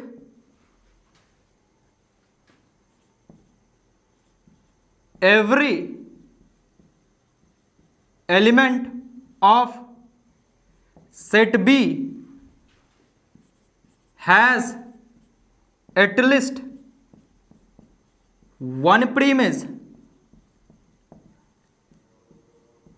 in set A। क्या लिखे हैं, a function f a to b is said to be onto function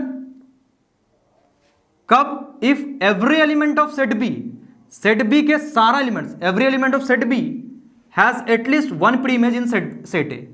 जितना भी सेट बी में एलिमेंट है सबका कम से कम एक प्री इमेज सेट ए में आपको क्या चाहिए, मिलना चाहिए। एग्जाम्पल उसी को लिख लेते हैं, ध्यान दे इधर। अभी सेट ए है 1 2 sorry A B C D, set B 1 2 3। पहला मैपिंग देखेंगे इधर, पहला मैपिंग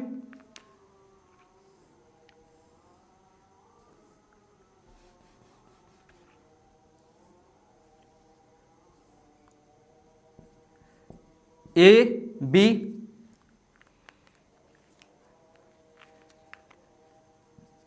बी सी डी, यहां तो अभी 1 2 3, ठीक। मान लेते हैं ए का इमेज 1, बी का 2, सी का भी 2 और डी का क्या है 3। तो सेट बी में उधर देखना है सबका प्री इमेज इधर ए में है, एक प्री इमेज हो एक से ज्यादा उससे कोई मतलब नहीं है, लेकिन सबका प्री इमेज इधर है, तो ये कैसा फंक्शन होगा, ऑन टू फंक्शन होगा। Here f is onto function, यहां पे एफ कैसा फंक्शन होगा, ऑन टू। वैसे अगर दूसरा एग्जांपल ऐसा होता, इधर ध्यान दें, देखें इधर ध्यान दें,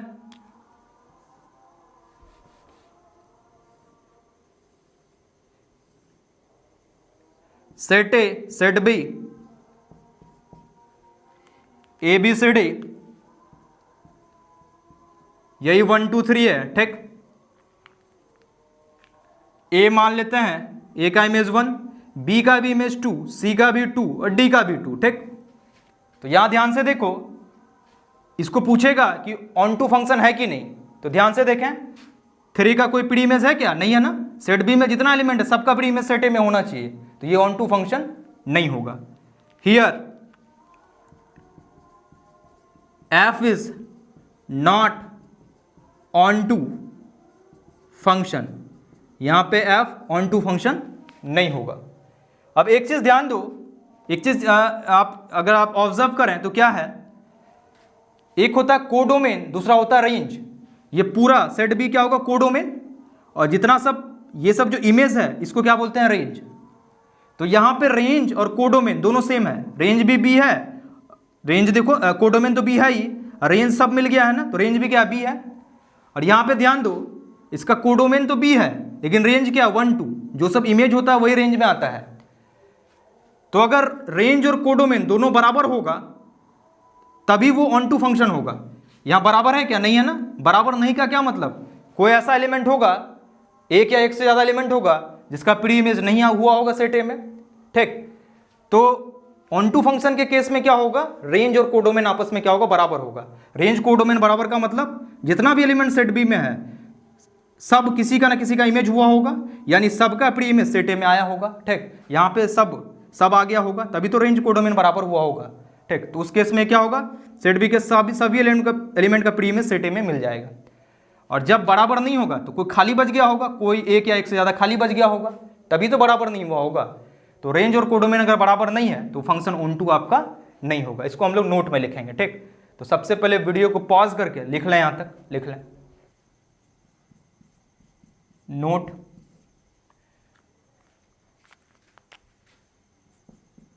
इन ऑन टू फंक्शन क्या होगा, रेंज और कोडोमेन हमेशा आपस में क्या होगा, बराबर होगा। Range equal to codomain.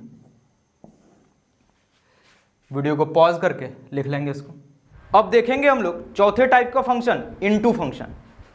तो फोर्थ,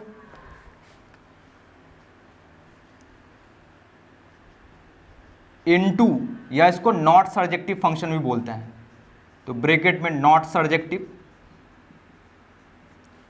फंक्शन, हिंदी इसका होता है अंतःक्षेपी फलन, इनटू फंक्शन। ठीक, अब इधर ध्यान दें क्या होता है इनटू फंक्शन, ध्यान देंगे। मान लेते हैं सेट ए वही है, एलिमेंट है A B C D.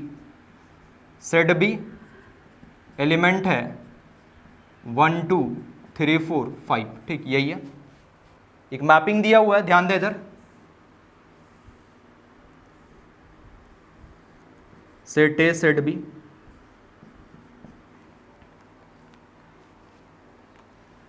A B C D 1 2 3 4 5।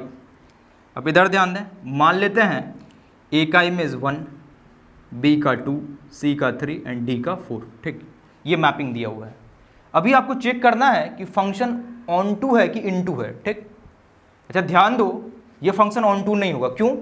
क्योंकि 5 का प्री इमेज है क्या कोई, सेट बी में जो एलिमेंट 5 है उसका प्री इमेज नहीं है सेट ए में, तो ये फंक्शन ऑन टू नहीं होगा। तो ऑन टू नहीं होगा तो क्या होगा, इनटू होगा। तो इनटू का क्या मतलब है कि सेट बी में कम से कम एक ऐसा एलिमेंट दिखेगा आपको कि जिसका प्री इमेज सेट ए में ना हो। कम से कम एक ऐसा, कम से कम का क्या मतलब है कि कम से कम एक, 2 भी हो सकता है 3 भी, कम से कम जैसे कम से कम एक बोले हैं तो इसका मतलब 2 भी हो सकता है, 3 भी हो सकता है, 4 भी हो सकता है, एक से ज़्यादा भी हो सकता है। ठीक, तो यहाँ पे जो है ना एक या एक से ज़्यादा एलिमेंट ऐसा दिखेगा जिसका प्री इमेज सेट ए में ना हो। मतलब यहाँ पे अगर एलिमेंट दिख रहा है आपको, कोई ऐसा एलिमेंट दिख रहा है जिसका प्री इमेज सेट ए में ना हो, तो वो फंक्शन कैसा होता है, वो फंक्शन आपका होता है इनटू फंक्शन। ठीक, तो उस हिसाब से इसका डेफिनेशन क्या होगा, इधर ध्यान दें।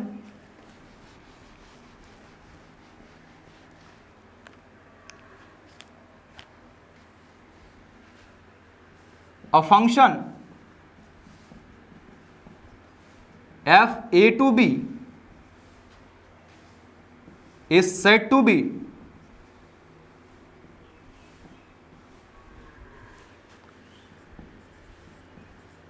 into function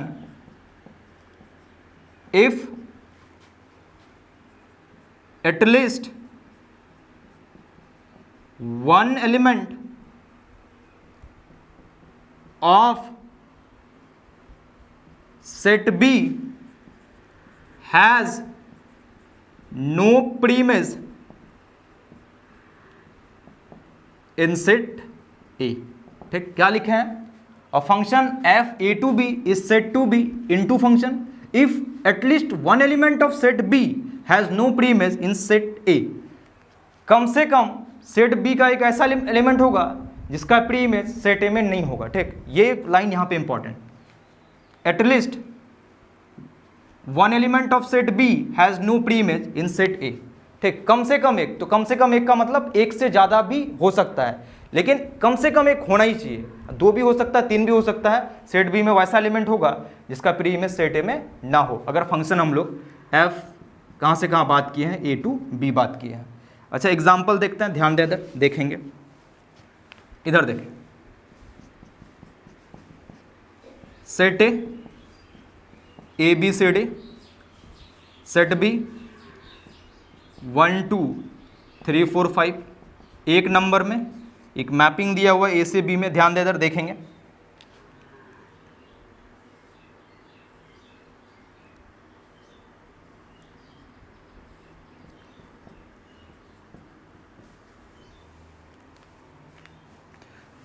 ए बी सी डी 1 2 3 4 5, देखें इधर ध्यान दें।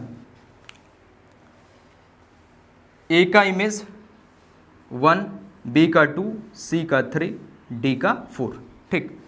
चेक करना है कि फंक्शन यहाँ पे ऑन टू होगा कि इनटू होगा। इनटू होगा, क्यों? क्योंकि 5 है ना, 5 एक एलिमेंट दिख रहा है आपको जिसका प्री इमेज यहाँ पे नहीं है। तो अगर कोई भी एलिमेंट दिखे जिसका प्री इमेज यहाँ पे ना हो, अगर किसी भी एलिमेंट का प्री इमेज यहाँ नहीं होता है, ठीक, तो वैसे फंक्शन को क्या बोलते हैं? वैसे फंक्शन को बोलते हैं हम लोग into function. Here f is into function. Second,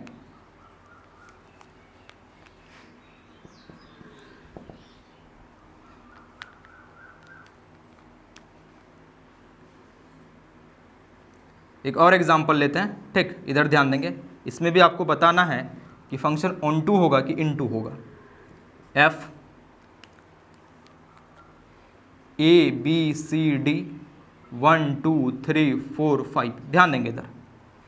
मान लेते हैं ए का इमेज 2, बी का 1, सी का भी 3 एंड डी का भी 3, ठीक। अभी पूछा जाए कि ये ऑन टू होगा कि इनटू होगा? बिल्कुल इनटू होगा। अभी तो 4 एंड 5 दो का प्री इमेज नहीं है। सेट ये जो सेट बी है, सेट बी में दो एलिमेंट 4 एंड 5, इन दोनों का प्री इमेज सेट ए में नहीं है, ठीक। तो अगर प्री इमेज नहीं है, चाहे 1 हो 2 हो 3 हो, अगर प्री इमेज नहीं हो तो उसको क्या बोलते हैं हम लोग? उसको बोलते हैं इनटू फंक्शन। तो here f is into function, ठीक। तो ऑन टू और इनटू में क्या करेंगे?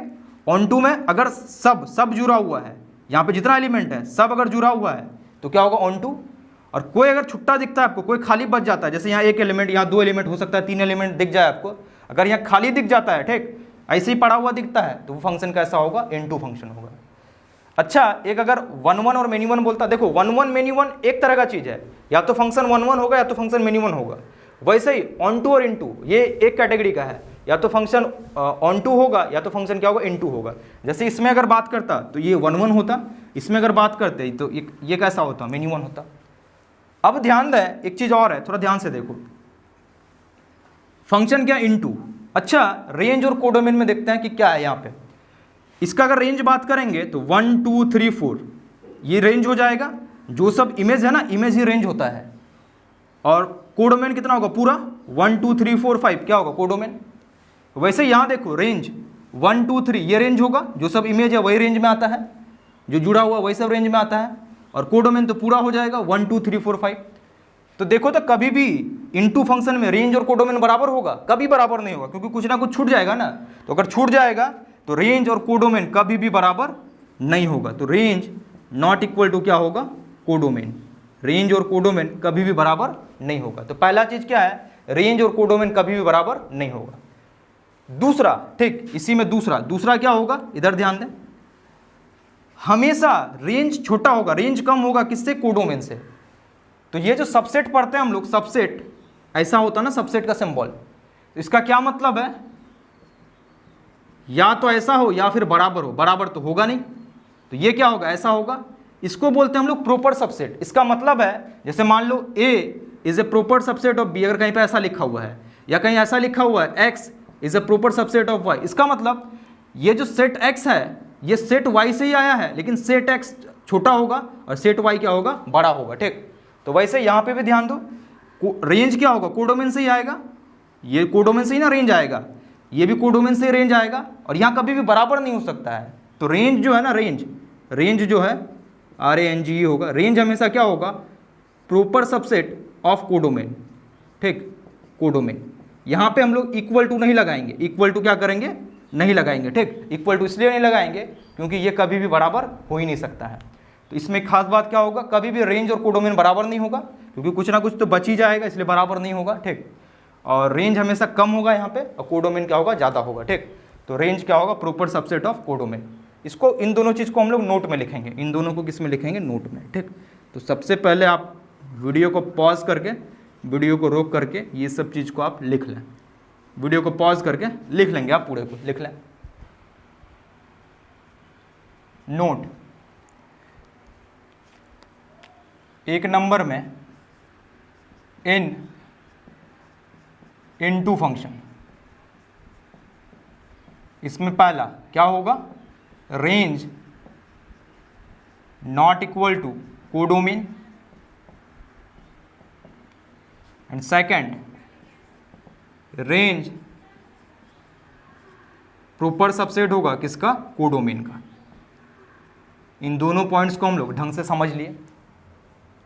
अब ध्यान देंगे इधर, इधर देखेंगे सेकंड में, दूसरा देखो सेकंड क्या है, जो फंक्शन 1 भी हो और ऑन टू भी हो उसको बोलते हैं 1 ऑन टू फंक्शन, या बाइजेक्टिव फंक्शन बोलते हैं। 1 ऑन टू बोलो या बाइजेक्टिव, जो फंक्शन 1 भी हो और क्या हो, ऑन टू भी, तो उसको क्या बोलते हैं, 1 ऑन टू या बाइजेक्टिव फंक्शन। इसी से मतलब है, इसी को देखेंगे, ये बड़ा काम का चीज़ है बाइजेक्टिव फंक्शन, ठीक। If a function f A to B is 1 को इंजेक्टिव भी बोले थे हम लोग, एंड ऑन टू, इसको सर्जेक्टिव भी बोलते हैं। Function then the function is called 1 onto या बाइजेक्टिव फंक्शन। इधर ध्यान दें क्या लिखे हैं, if a function f A to B is 1 injective बोलते हैं, 1 को इंजेक्टिव भी तो बोलते हैं, एंड ऑन टू सर्जेक्टिव भी बोलते हैं इसको, function then the function is called 1 onto या बाइजेक्टिव, या तो 1 ऑन टू बोलो या फिर क्या बोलो, बाइजेक्टिव। बाइजेक्टिव का मतलब है फंक्शन 1 भी है और फंक्शन क्या है, ऑन टू भी है, इसी को बाइजेक्टिव फंक्शन बोलते हैं। इसी को क्या बोलते हैं, 1 ऑन टू या बाइजेक्टिव फंक्शन। जैसे एग्जाम्पल इधर ध्यान दें, देखेंगे इधर, set A B C D, set B 1 2 3 4, ये है, ठीक। इनका मैपिंग इधर ध्यान दें, मैपिंग दिया हुआ है, इधर देखें, यहां लेते हैं mapping.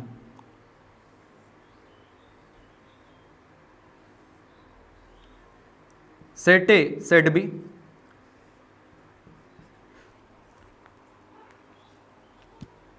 A B C D 1 2 3 4, मान लेते हैं ए का इमेज कितना है 1, बी का इमेज 2, सी का इमेज 3, डी का इमेज 4, ठीक। अब ध्यान से देखो, पहले चेक करो 1 है कि मेनी 1, सारा एलिमेंट अलग अलग एलिमेंट से जुड़ा हुआ है ना, सेट ए का सारा एलिमेंट सेट बी के अलग अलग एलिमेंट से जुड़ा हुआ है, तो क्या होगा 1 1। दूसरा ऑन टू है कि इन टू, यहाँ कोई खाली है क्या, कोई खाली नहीं है, सबका प्री इमेज देखो सेट ए में है, तो ये कैसा होगा ऑन टू, तो यहाँ फंक्शन कैसा होगा 1 ऑन टू या bijective. Here f is 1 onto या बाइजेक्टिव फंक्शन, ठीक। 1 ऑन टू या बाइजेक्टिव फंक्शन। अब यहां तक लिख लें, ये जो है ना बड़ा काम का चीज़ है। अभी हम लोग इन्वर्स जब पढ़ेंगे वहां पे देखेंगे सिर्फ 1 ऑन टू फंक्शन का इन्वर्स निकलता है, बाकी फंक्शन का इन्वर्स नहीं निकलता है। इतना जो कर रहे हैं इसी के लिए कर रहे हैं, इतना जो इस चीज़ को समझने के लिए, ठीक। तो सबसे पहले वीडियो को पॉज करके लिख लें, फिर अगला इन्वर्स ही देखेंगे हम लोग। लिख लें, वीडियो को पॉज करके लिख लें। अब देखेंगे हम लोग इन्वर्स ऑफ अ फंक्शन, किसी भी फंक्शन का इन्वर्स का क्या मतलब है। अच्छा, इन्वर्स को समझने के लिए अब तक जितना भी चीज़ देखे वो सब चीज़ आपको ढंग से क्लियर होना चाहिए, ढंग से समझ में आना चाहिए आपको, जो भी चीज़ अब तक पढ़ाया गया है। अच्छा ध्यान दो क्या क्या देखें हम लोग, इधर ध्यान दें। स्टार्ट किए थे फंक्शन से। फंक्शन किसको बोलते हैं? मान लेते हैं सेट ए, दूसरा सेट बी दिया हुआ है। अगर फंक्शन बात कर रहे हैं from set A to set B, ठीक, तो इसका क्या मतलब होगा? अगर सेट ए का सारा एलिमेंट सेट बी के यूनिक एलिमेंट से जुड़ा हुआ है तो वो क्या होगा? फंक्शन। सेट ए का सभी एलिमेंट सेट बी के यूनिक एलिमेंट से जुड़ा हुआ होना चाहिए, तो इसको क्या बोलेंगे हम लोग? फंक्शन। फंक्शन का कुछ टाइप भी देखें हम लोग। अच्छा, सबसे पहला था वन वन फंक्शन, इसी तरह से दूसरा था मेनी वन फंक्शन। ध्यान दें क्या होता है, कोई फंक्शन है सेट ए से सेट बी, किसको बोलते हैं? One one function. अगर सेट ए के सभी एलिमेंट का अलग अलग इमेज हो सेट बी में, जितना भी एलिमेंट सेट ए में है सबका अगर अलग अलग इमेज है सेट बी में, तो वो कैसा फंक्शन होगा? One one function. दूसरा मेनी वन, किसको बोलते हैं? Many one. मान लेते हैं यही फंक्शन है set A to set B. अगर सेट ए के दो या दो से ज़्यादा एलिमेंट का सेम इमेज हो सेट बी में, तो उसको क्या बोलते हैं? Many one. अगर सबका अलग अलग इमेज होगा तो वन वन होगा, और दो या दो से ज़्यादा एलिमेंट का सेम इमेज होगा तो इसको क्या बोलेंगे हम लोग? Many one. या तो फंक्शन वन वन होगा या फिर फंक्शन मेनी वन। जो वन वन होगा वो मेनी वन नहीं होगा, जो मेनी वन होगा वो वन वन नहीं होगा। वैसे ही था ऑन टू और इन टू। इसके बाद देखे थे हम लोग ऑन टू फंक्शन, और इसके बाद देखे थे इन टू फंक्शन। ठीक, इधर ध्यान दें, एक फंक्शन है ए टू बी, किसको बोलते हैं? Onto function. अगर सेट बी, अभी देखेंगे बी, देखो वन वन और मेनी वन ए से बी बात करते हैं, ए से बी बात करते हैं। ऑन टू और इन टू बी से ए बात करते हैं हम लोग। ठीक, अगर सेट बी में जितना एलिमेंट है सबका प्री इमेज सेट ए में मिलता है तो फंक्शन क्या होगा? Onto. ठीक, जितना भी एलिमेंट सेट बी में है सबका प्री इमेज अगर सेट ए में मिलता है तो उसको बोलेंगे ऑन टू फंक्शन। वैसे इन टू क्या होगा? अगर कम से कम एक ऐसा एलिमेंट दिख रहा है सेट बी में जिसका प्री इमेज सेट ए में नहीं मिल रहा है तो इसको क्या बोलेंगे? इन टू। कम से कम का क्या मतलब है? कम से कम एक बोले है ना, तो एक से ज़्यादा भी हो सकता है। तो कहने का क्या मतलब है, अगर सेट बी में जितना एलिमेंट है सबका प्री इमेज मिल जाता है सेट ए में तो ऑन टू फंक्शन होगा, और सेट बी में जितना एलिमेंट है उसमें से कुछ का अगर प्री इमेज सेट ए में नहीं मिलता है तो कैसा फंक्शन होगा? इन टू फंक्शन होगा। तो इतना बात की हम लोग। अब इनवर्स, अब ध्यान देंगे, सबसे पहले हेडिंग डालें,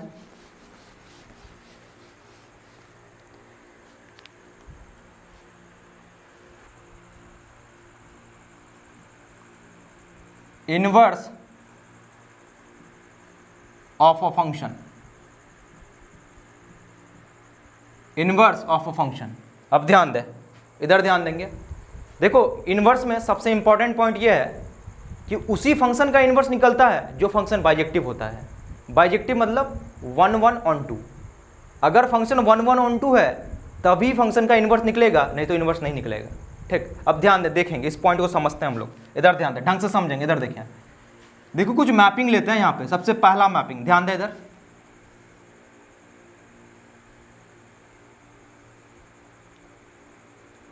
ये सेट ए, ये सेट बी।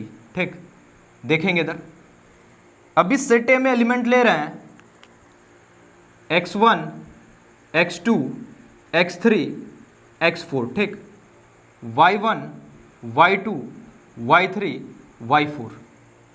मान लेते हैं x1 का इमेज है y1, x2 का है y2, x3 का है y3 एंड x4 का है y4। ध्यान दें, सबसे पहले देखें कि ये फंक्शन कैसा फंक्शन है।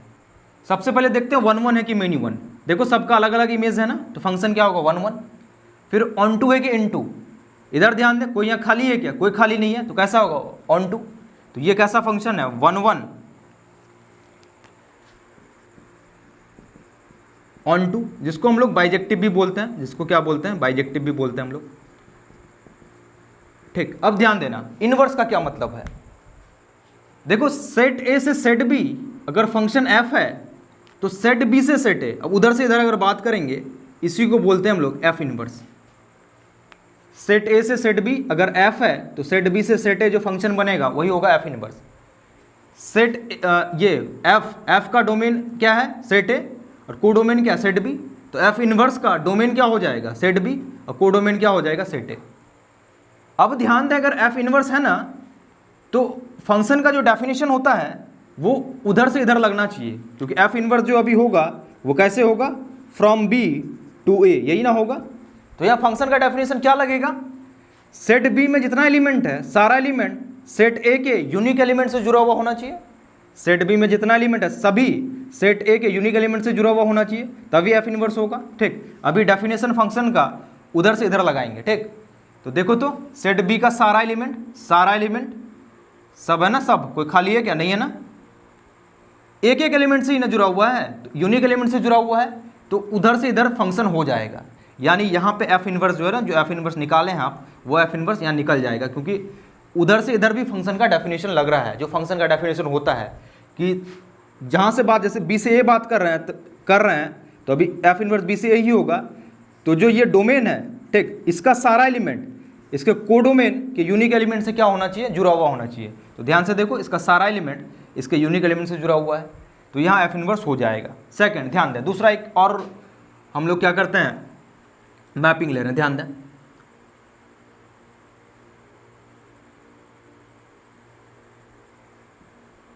देखेंगे इधर x1, x2, x3, x4, y1, y2, y3, y4, ध्यान दें। अच्छा, इसमें क्या करते हैं ना, चलो y5 भी ले लेते हैं, y5 भी ले लेते हैं, कोई दिक्कत नहीं है। x1 जुड़ा हुआ है y1 से, x2 y2 से, x3 y3 से, x4 y4 से। ठीक, अभी अगर आप देखोगे ये फंक्शन कैसा है, सबसे पहले देखो सेट ए का सारा एलिमेंट सेट बी के अलग अलग एलिमेंट से जुड़ा हुआ है, तो फंक्शन कैसा हो जाएगा, 1 1 होगा, बिल्कुल होगा, तो 1 1 है। ठीक, अच्छा उधर देखो कोई खाली है ना, अगर खाली अगर है यहाँ पे तो फंक्शन कैसा होगा, इनटू होगा, फंक्शन क्या होगा, इनटू। तो ये कैसा फंक्शन है, 1 1 इनटू। अब बात करते हैं इनवर्स। इनवर्स मतलब उधर से इधर बात करेंगे, तो उधर से इधर अगर बात करेंगे तो उधर से इधर फंक्शन का डेफिनेशन लगना चाहिए। तो फंक्शन का डेफिनेशन क्या होता है, जैसे इनवर्स कहाँ से कहाँ होगा, बी से ए होगा ना। ठीक, तो फंक्शन का डेफिनेशन उधर से इधर, तो सेट बी में जितना एलिमेंट है सबका सब सेट ए के एलिमेंट से क्या होना चाहिए, जुड़ा हुआ होना चाहिए, यूनिक एलिमेंट से। तो ध्यान दो, तो अगर ध्यान से देखेंगे है, देखो y5 खाली रह गया ना, ये जुड़ा हुआ है क्या किसी से, तो इधर से उधर तो फंक्शन होगा, लेकिन उधर से इधर फंक्शन नहीं होगा। तो यहाँ पे एफ इनवर्स निकल ही नहीं सकता, डिफाइन ही नहीं है, एफ इनवर्स निकलेगा कैसे, क्योंकि एफ इनवर्स के लिए function B to A define होना चाहिए। तो बी का सारा एलिमेंट, सारा में देखो तो ये छूटा हुआ है ना, अगर छूटा हुआ है तो डिफाइन होगा ही नहीं, तो यहाँ पे एफ इनवर्स नहीं निकलेगा। मान लो और भी चाहते हैं आप, और करके देखते हैं, और एक कोई मैपिंग लेते हैं। इधर ध्यान दें, इधर देखेंगे, ध्यान दें इधर। मान लेते हैं अभी एलिमेंट है x1, x2, x3, x4, और यहाँ है y1, y2, y3। ठीक, ये आपका सेट ए, ये आपका सेट बी। अच्छा ध्यान दें, देखते हैं, मान लेते हैं x1 जुड़ा हुआ है y1 से, x2 है y2 से, x3 भी y2 से, x4 है आपका y3 से। x4 किससे है, y3 से। अच्छा अगर ध्यान दें ये फंक्शन कैसा होगा, सबसे पहले देखो 1 1 है क्या, नहीं है, मेनी 1 है। ठीक, काहे कि ये दोनों एक ही एलिमेंट से जुड़ा हुआ है, मेनी 1, तो क्या है, मेनी 1 है। ठीक, यहाँ कोई खाली है क्या, बिल्कुल खाली नहीं है, तो ये क्या होगा, ऑन टू होगा, खाली नहीं है तो क्या होगा, ऑन टू होगा, मेनी 1 ऑन टू। ठीक, अब ध्यान दें एफ इनवर्स के लिए आपको बी से ए बात करेंगे आप, एफ इनवर्स के लिए बी से ए। ठीक, तभी एफ इनवर्स होता है बी से ए, देखते हैं निकलता है कि नहीं। अच्छा ए से बी तो फंक्शन है ही, बी से ए के लिए क्या होगा, सेट बी में जितना एलिमेंट है सारा एलिमेंट सेट ए के यूनिक एलिमेंट से जुड़ा हुआ होना चाहिए। ध्यान दें, अच्छा सारा तो जुड़ा हुआ है, सभी एलिमेंट जुड़ा हुआ है, लेकिन y1 तो x1 से जुड़ा हुआ है, लेकिन y2 देखो दो एलिमेंट से जुड़ा हुआ है, y2 x2 से भी जुड़ा हुआ है, y2 x3 से भी जुड़ा हुआ है। तो फंक्शन होगा क्या, बिल्कुल नहीं होगा। सेट बी का सारा एलिमेंट सेट ए के यूनिक एलिमेंट से जुड़ा हुआ होना चाहिए, यूनिक मतलब एक एलिमेंट से, लेकिन ये y2 दो एलिमेंट से जुड़ा हुआ है, x2 से भी जुड़ा हुआ है, x3 से भी। तो उधर से इधर अगर बात करेंगे ना तो फंक्शन नहीं होगा, जो फंक्शन का डेफिनेशन होता है वो लागू नहीं हो रहा है यहाँ पे। सेट बी का सारा एलिमेंट, सारा तो है लेकिन सारा एलिमेंट यूनिक एलिमेंट से जुड़ा हुआ होना चाहिए, y2 देखो दो एलिमेंट से जुड़ा हुआ है, तो उधर से इधर फंक्शन होगा नहीं। तो यहाँ पे भी एफ इनवर्स नहीं निकलेगा, डिफाइन नहीं होगा, यहाँ पे भी एफ इनवर्स नहीं निकलेगा। और अगर चाहते हैं आप और देखो एक फोर्थ और एग्जाम्पल लेते हैं। ठीक, इधर ध्यान दें, आप कुछ भी करके देखें, ठीक, और कोई केस लेके देखें, इधर ध्यान दें, एफ देखेंगे इधर x1, x2, x3 x4 y1 y2 y3 y4 ऐसा है। इधर ध्यान दें, x1 जुड़ा हुआ है y1 से, x2 y2 से, x3 भी y2 से और x4 y3 से, ठीक। अच्छा फंक्शन देखो कैसा है, मेनी वन होगा क्योंकि ये दोनों एक एलिमेंट से जुड़ा हुआ है, मेनी वन। अच्छा यहाँ खाली है ना, तो यहाँ क्या इनटू हो जाएगा, ये अभी क्या होगा इनटू हो जाएगा, ठीक। अब ध्यान दें, एफ इनवर्स के लिए B2A लगाएंगे और डेफिनेशन देखो ना, सबसे पहले ये y4 तो खाली है, y4 कहाँ किसी से जुड़ा हुआ है, तो फंक्शन होगा क्या B से A? बिल्कुल नहीं होगा। यहाँ दो चीज़ है, y4 तो खाली है और y2 भी दो एलिमेंट से जुड़ा हुआ है, तो B से A ये भी फंक्शन नहीं होगा, तो एफ इनवर्स नहीं होगा। तो दोनों तरफ से फंक्शन कब होगा, 1-1-on-2 के केस में ही होगा। इसी केस में A से B भी फंक्शन होगा और B से A भी फंक्शन होगा। और इनवर्स क्या होता है, अगर इधर से उधर f है तो उधर से इधर होता है एफ इनवर्स। तो दोनों तरफ से फंक्शन 1-1-on-2 के केस में ही होता है, इसीलिए सिर्फ बाइजेक्टिव फंक्शन 1-1-on-2 फंक्शन का ही इनवर्स निकलता है, बाकी फंक्शन का इनवर्स नहीं निकलता है। समझ में आया आप, ये इंपॉर्टेंट पॉइंट था ये, ठीक। देखो ध्यान से, दोनों तरफ से इधर से भी फंक्शन और उधर से भी फंक्शन, ठीक। सेट जैसे इधर से फंक्शन बात करेंगे तो सेट ए का सारा एलिमेंट सेट बी के यूनिक एलिमेंट से जुड़ा हुआ होना चाहिए, तो एफ होगा। उधर से इधर बात करेंगे तो सेट बी का सारा एलिमेंट सेट ए के यूनिक एलिमेंट से जुड़ा हुआ होना चाहिए, तभी तो एफ इनवर्स होगा।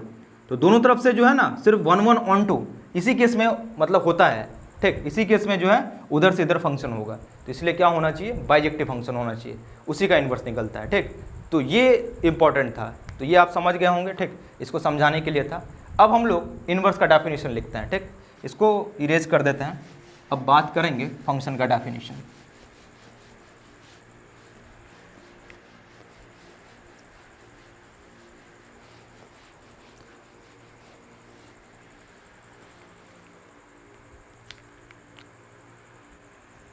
Let f a to b is a bijective का मतलब होता है 1-1-on-2 function, then GB2A such that fx equal to y implies zy equal to x। अगर इतना है तो z is called inverse of f and vice versa, and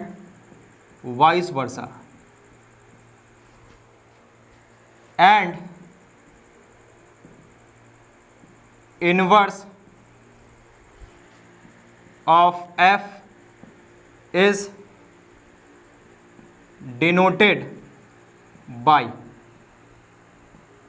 ऐसे f inverse पढ़ता है इसको। इधर ध्यान दें, देखो क्या समझेंगे इसको ऐसे समझे, ध्यान दे, इधर देखें। कुछ देर के लिए मान लेते हैं लेट सेट ए है, एलिमेंट है x1 x2 x3 x4, set B है, एलिमेंट है y1 y2 y3 y4, ठीक। अब इधर ध्यान दें, एक फंक्शन है जिसका मैपिंग दिया हुआ है, देखें इधर,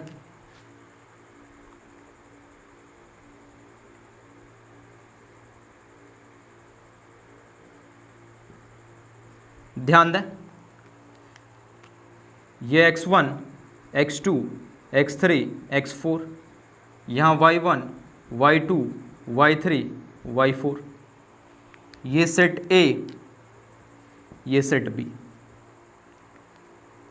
मान लेते हैं x1 y1 से जुड़ा हुआ है, x2 y2 से, x3 y3 से, x4 y4 से। अब ध्यान से देखें, सबसे पहले बात करते हैं फंक्शन a टू b। देखो a टू b, ध्यान से देखो, ये एक बाइजेक्टिव फंक्शन है 1-1-on-2। 1-1 मतलब देखो सबका इमेज अलग अलग इमेज है ना, और यहाँ कोई खाली नहीं है, तो 1-1 भी है on-2 भी है, तो कैसा फंक्शन है, बाइजेक्टिव फंक्शन। तो यहाँ से वहाँ जो है, ये जो है एफ ए टू बी जो लिए हैं, इधर ध्यान दें, एफ ए टू बी, ठीक, ये कैसा फंक्शन है, बाइजेक्टिव। ये जो ऊपर में लिखे हैं कि एक फंक्शन क्या लिए हैं, bijective f A to B, ठीक। अब एक दूसरा फंक्शन है जी फंक्शन है, कहाँ से कहाँ, बी टू ए।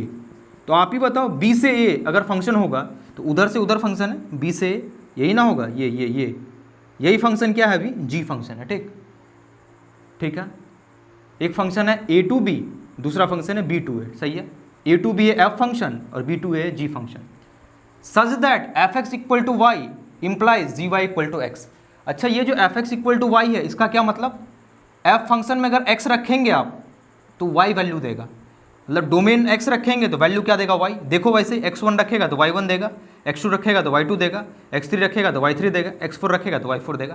जैसे ध्यान दो, मान लेते हैं कहीं पे लिखा हुआ ऐसा फंक्शन है f x equal to x cube है, ठीक। तो f2 क्या होगा, 2 का क्यूब 8 हो जाएगा, f3 3 का क्यूब 27 हो जाएगा। तो इसको मैपिंग में कैसे दिखाएंगे हम लोग, ऐसे दिखाएंगे, ठीक। फंक्शन अभी f जो है ये 2 रखने पे कितना दे रहा है, 8, तो 2 का इमेज 8, 3 रखने पे कितना दे रहा है 27, तो 3 का इमेज क्या होगा 27, ये हो जाएगा। तो ये जो है ना ये x1 ये जो f x equal to y लिखे हैं इसका मतलब फंक्शन पे अगर x1 x रखेंगे तो देगा y टाइप का चीज़, x टाइप का रखेंगे y टाइप का चीज़ देगा, ठीक। तो ये डोमेन है, ये क्या है कोडोमेन, डोमेन रखते हैं और आंसर क्या, रेंज। ये क्या है आपका कोडोमेन रेंज, जो आंसर देता है उसको रेंज बोलते हैं, ठीक।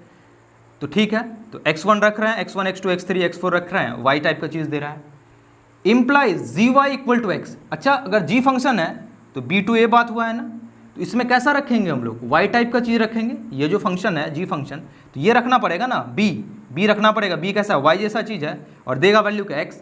यहाँ क्या है, f में रखेंगे x, वैल्यू देगा y, ठीक। तो अगर इन्वर्स होगा g, मतलब अगर g के बारे में बात की बी टू ए, तो इसमें रखेंगे y, आंसर क्या देगा x, ठीक। अगर ऐसा है तो g को क्या बोलेंगे, इन्वर्स ऑफ f। और वैसे भी देखो इधर से उधर अगर f है तो उधर से इधर ही, यही ना होगा आपका f इन्वर्स। तो अभी जो ये f है, ठीक, a टू b, तो b टू a जो फंक्शन बात किए हैं तो ये क्या होगा आपका f इन्वर्स। तो अभी g फंक्शन ही क्या होगा, यही आपका हो जाएगा f इन्वर्स, यही फंक्शन क्या होगा, f इन्वर्स, ठीक। तो ये लिखे हैं g is called inverse of f and vice versa. Vice versa का मतलब होता है अगर g को f का इन्वर्स बोलते हैं तो आप f को g का भी इन्वर्स बोल सकते हैं, बिल्कुल बोल सकते हैं, ठीक। दोनों एक दूसरे का इन्वर्स होगा, आप बोल सकते हैं g को f का इन्वर्स या फिर f को g का इन्वर्स भी बोल सकते हैं, ठीक, सही है। सही है। And inverse of f is denoted by f inverse. अब जो g फंक्शन है वो f का इन्वर्स है ना, अब इसको हम लोग ऐसे लिखते हैं f इन्वर्स, ठीक, f पे पावर -1, इसको लिखते हैं हम लोग f इन्वर्स। तो इतना था, ये है आपका इन्वर्स। बात समझ में आया, ठीक। सिंपली आपको ये समझना है, कोई फंक्शन दिया हुआ है 1 1 on 2, ठीक, 1 1 on 2 होना चाहिए बाइजेक्टिव फंक्शन। अगर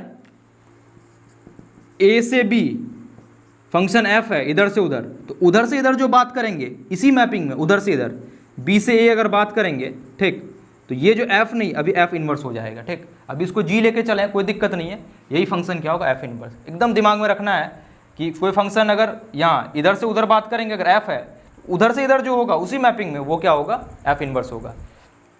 अगर फंक्शन x1 पे y1 वैल्यू दे रहा है तो f इन्वर्स y1 पे x1 वैल्यू देगा। अगर x2 पे y2 वैल्यू दे रहा है f, तो f इन्वर्स y2 पे क्या देगा, x2 वैल्यू। ये सब चीज़ आपको जो है ना ITF में काम देगा, ठीक, इसलिए इतना बात कर रहे हैं, इतना अच्छे से बात कर रहे हैं हम लोग, ठीक। तो ये था इन्वर्स, इतना ढंग से आपको दिमाग में रखना है, जो भी पढ़ें अच्छे से कि अब इन्वर्स क्या है, क्योंकि जब आप ITF देखेंगे हम लोग वहाँ पे ये सब चीज़ का पूरा यूज होगा, ठीक। अच्छा, सबसे पहले आप वीडियो को पॉज करके लिख लो, यहाँ तक लिख लें, यहाँ तक वीडियो को पॉज करके। अब नीचे नोट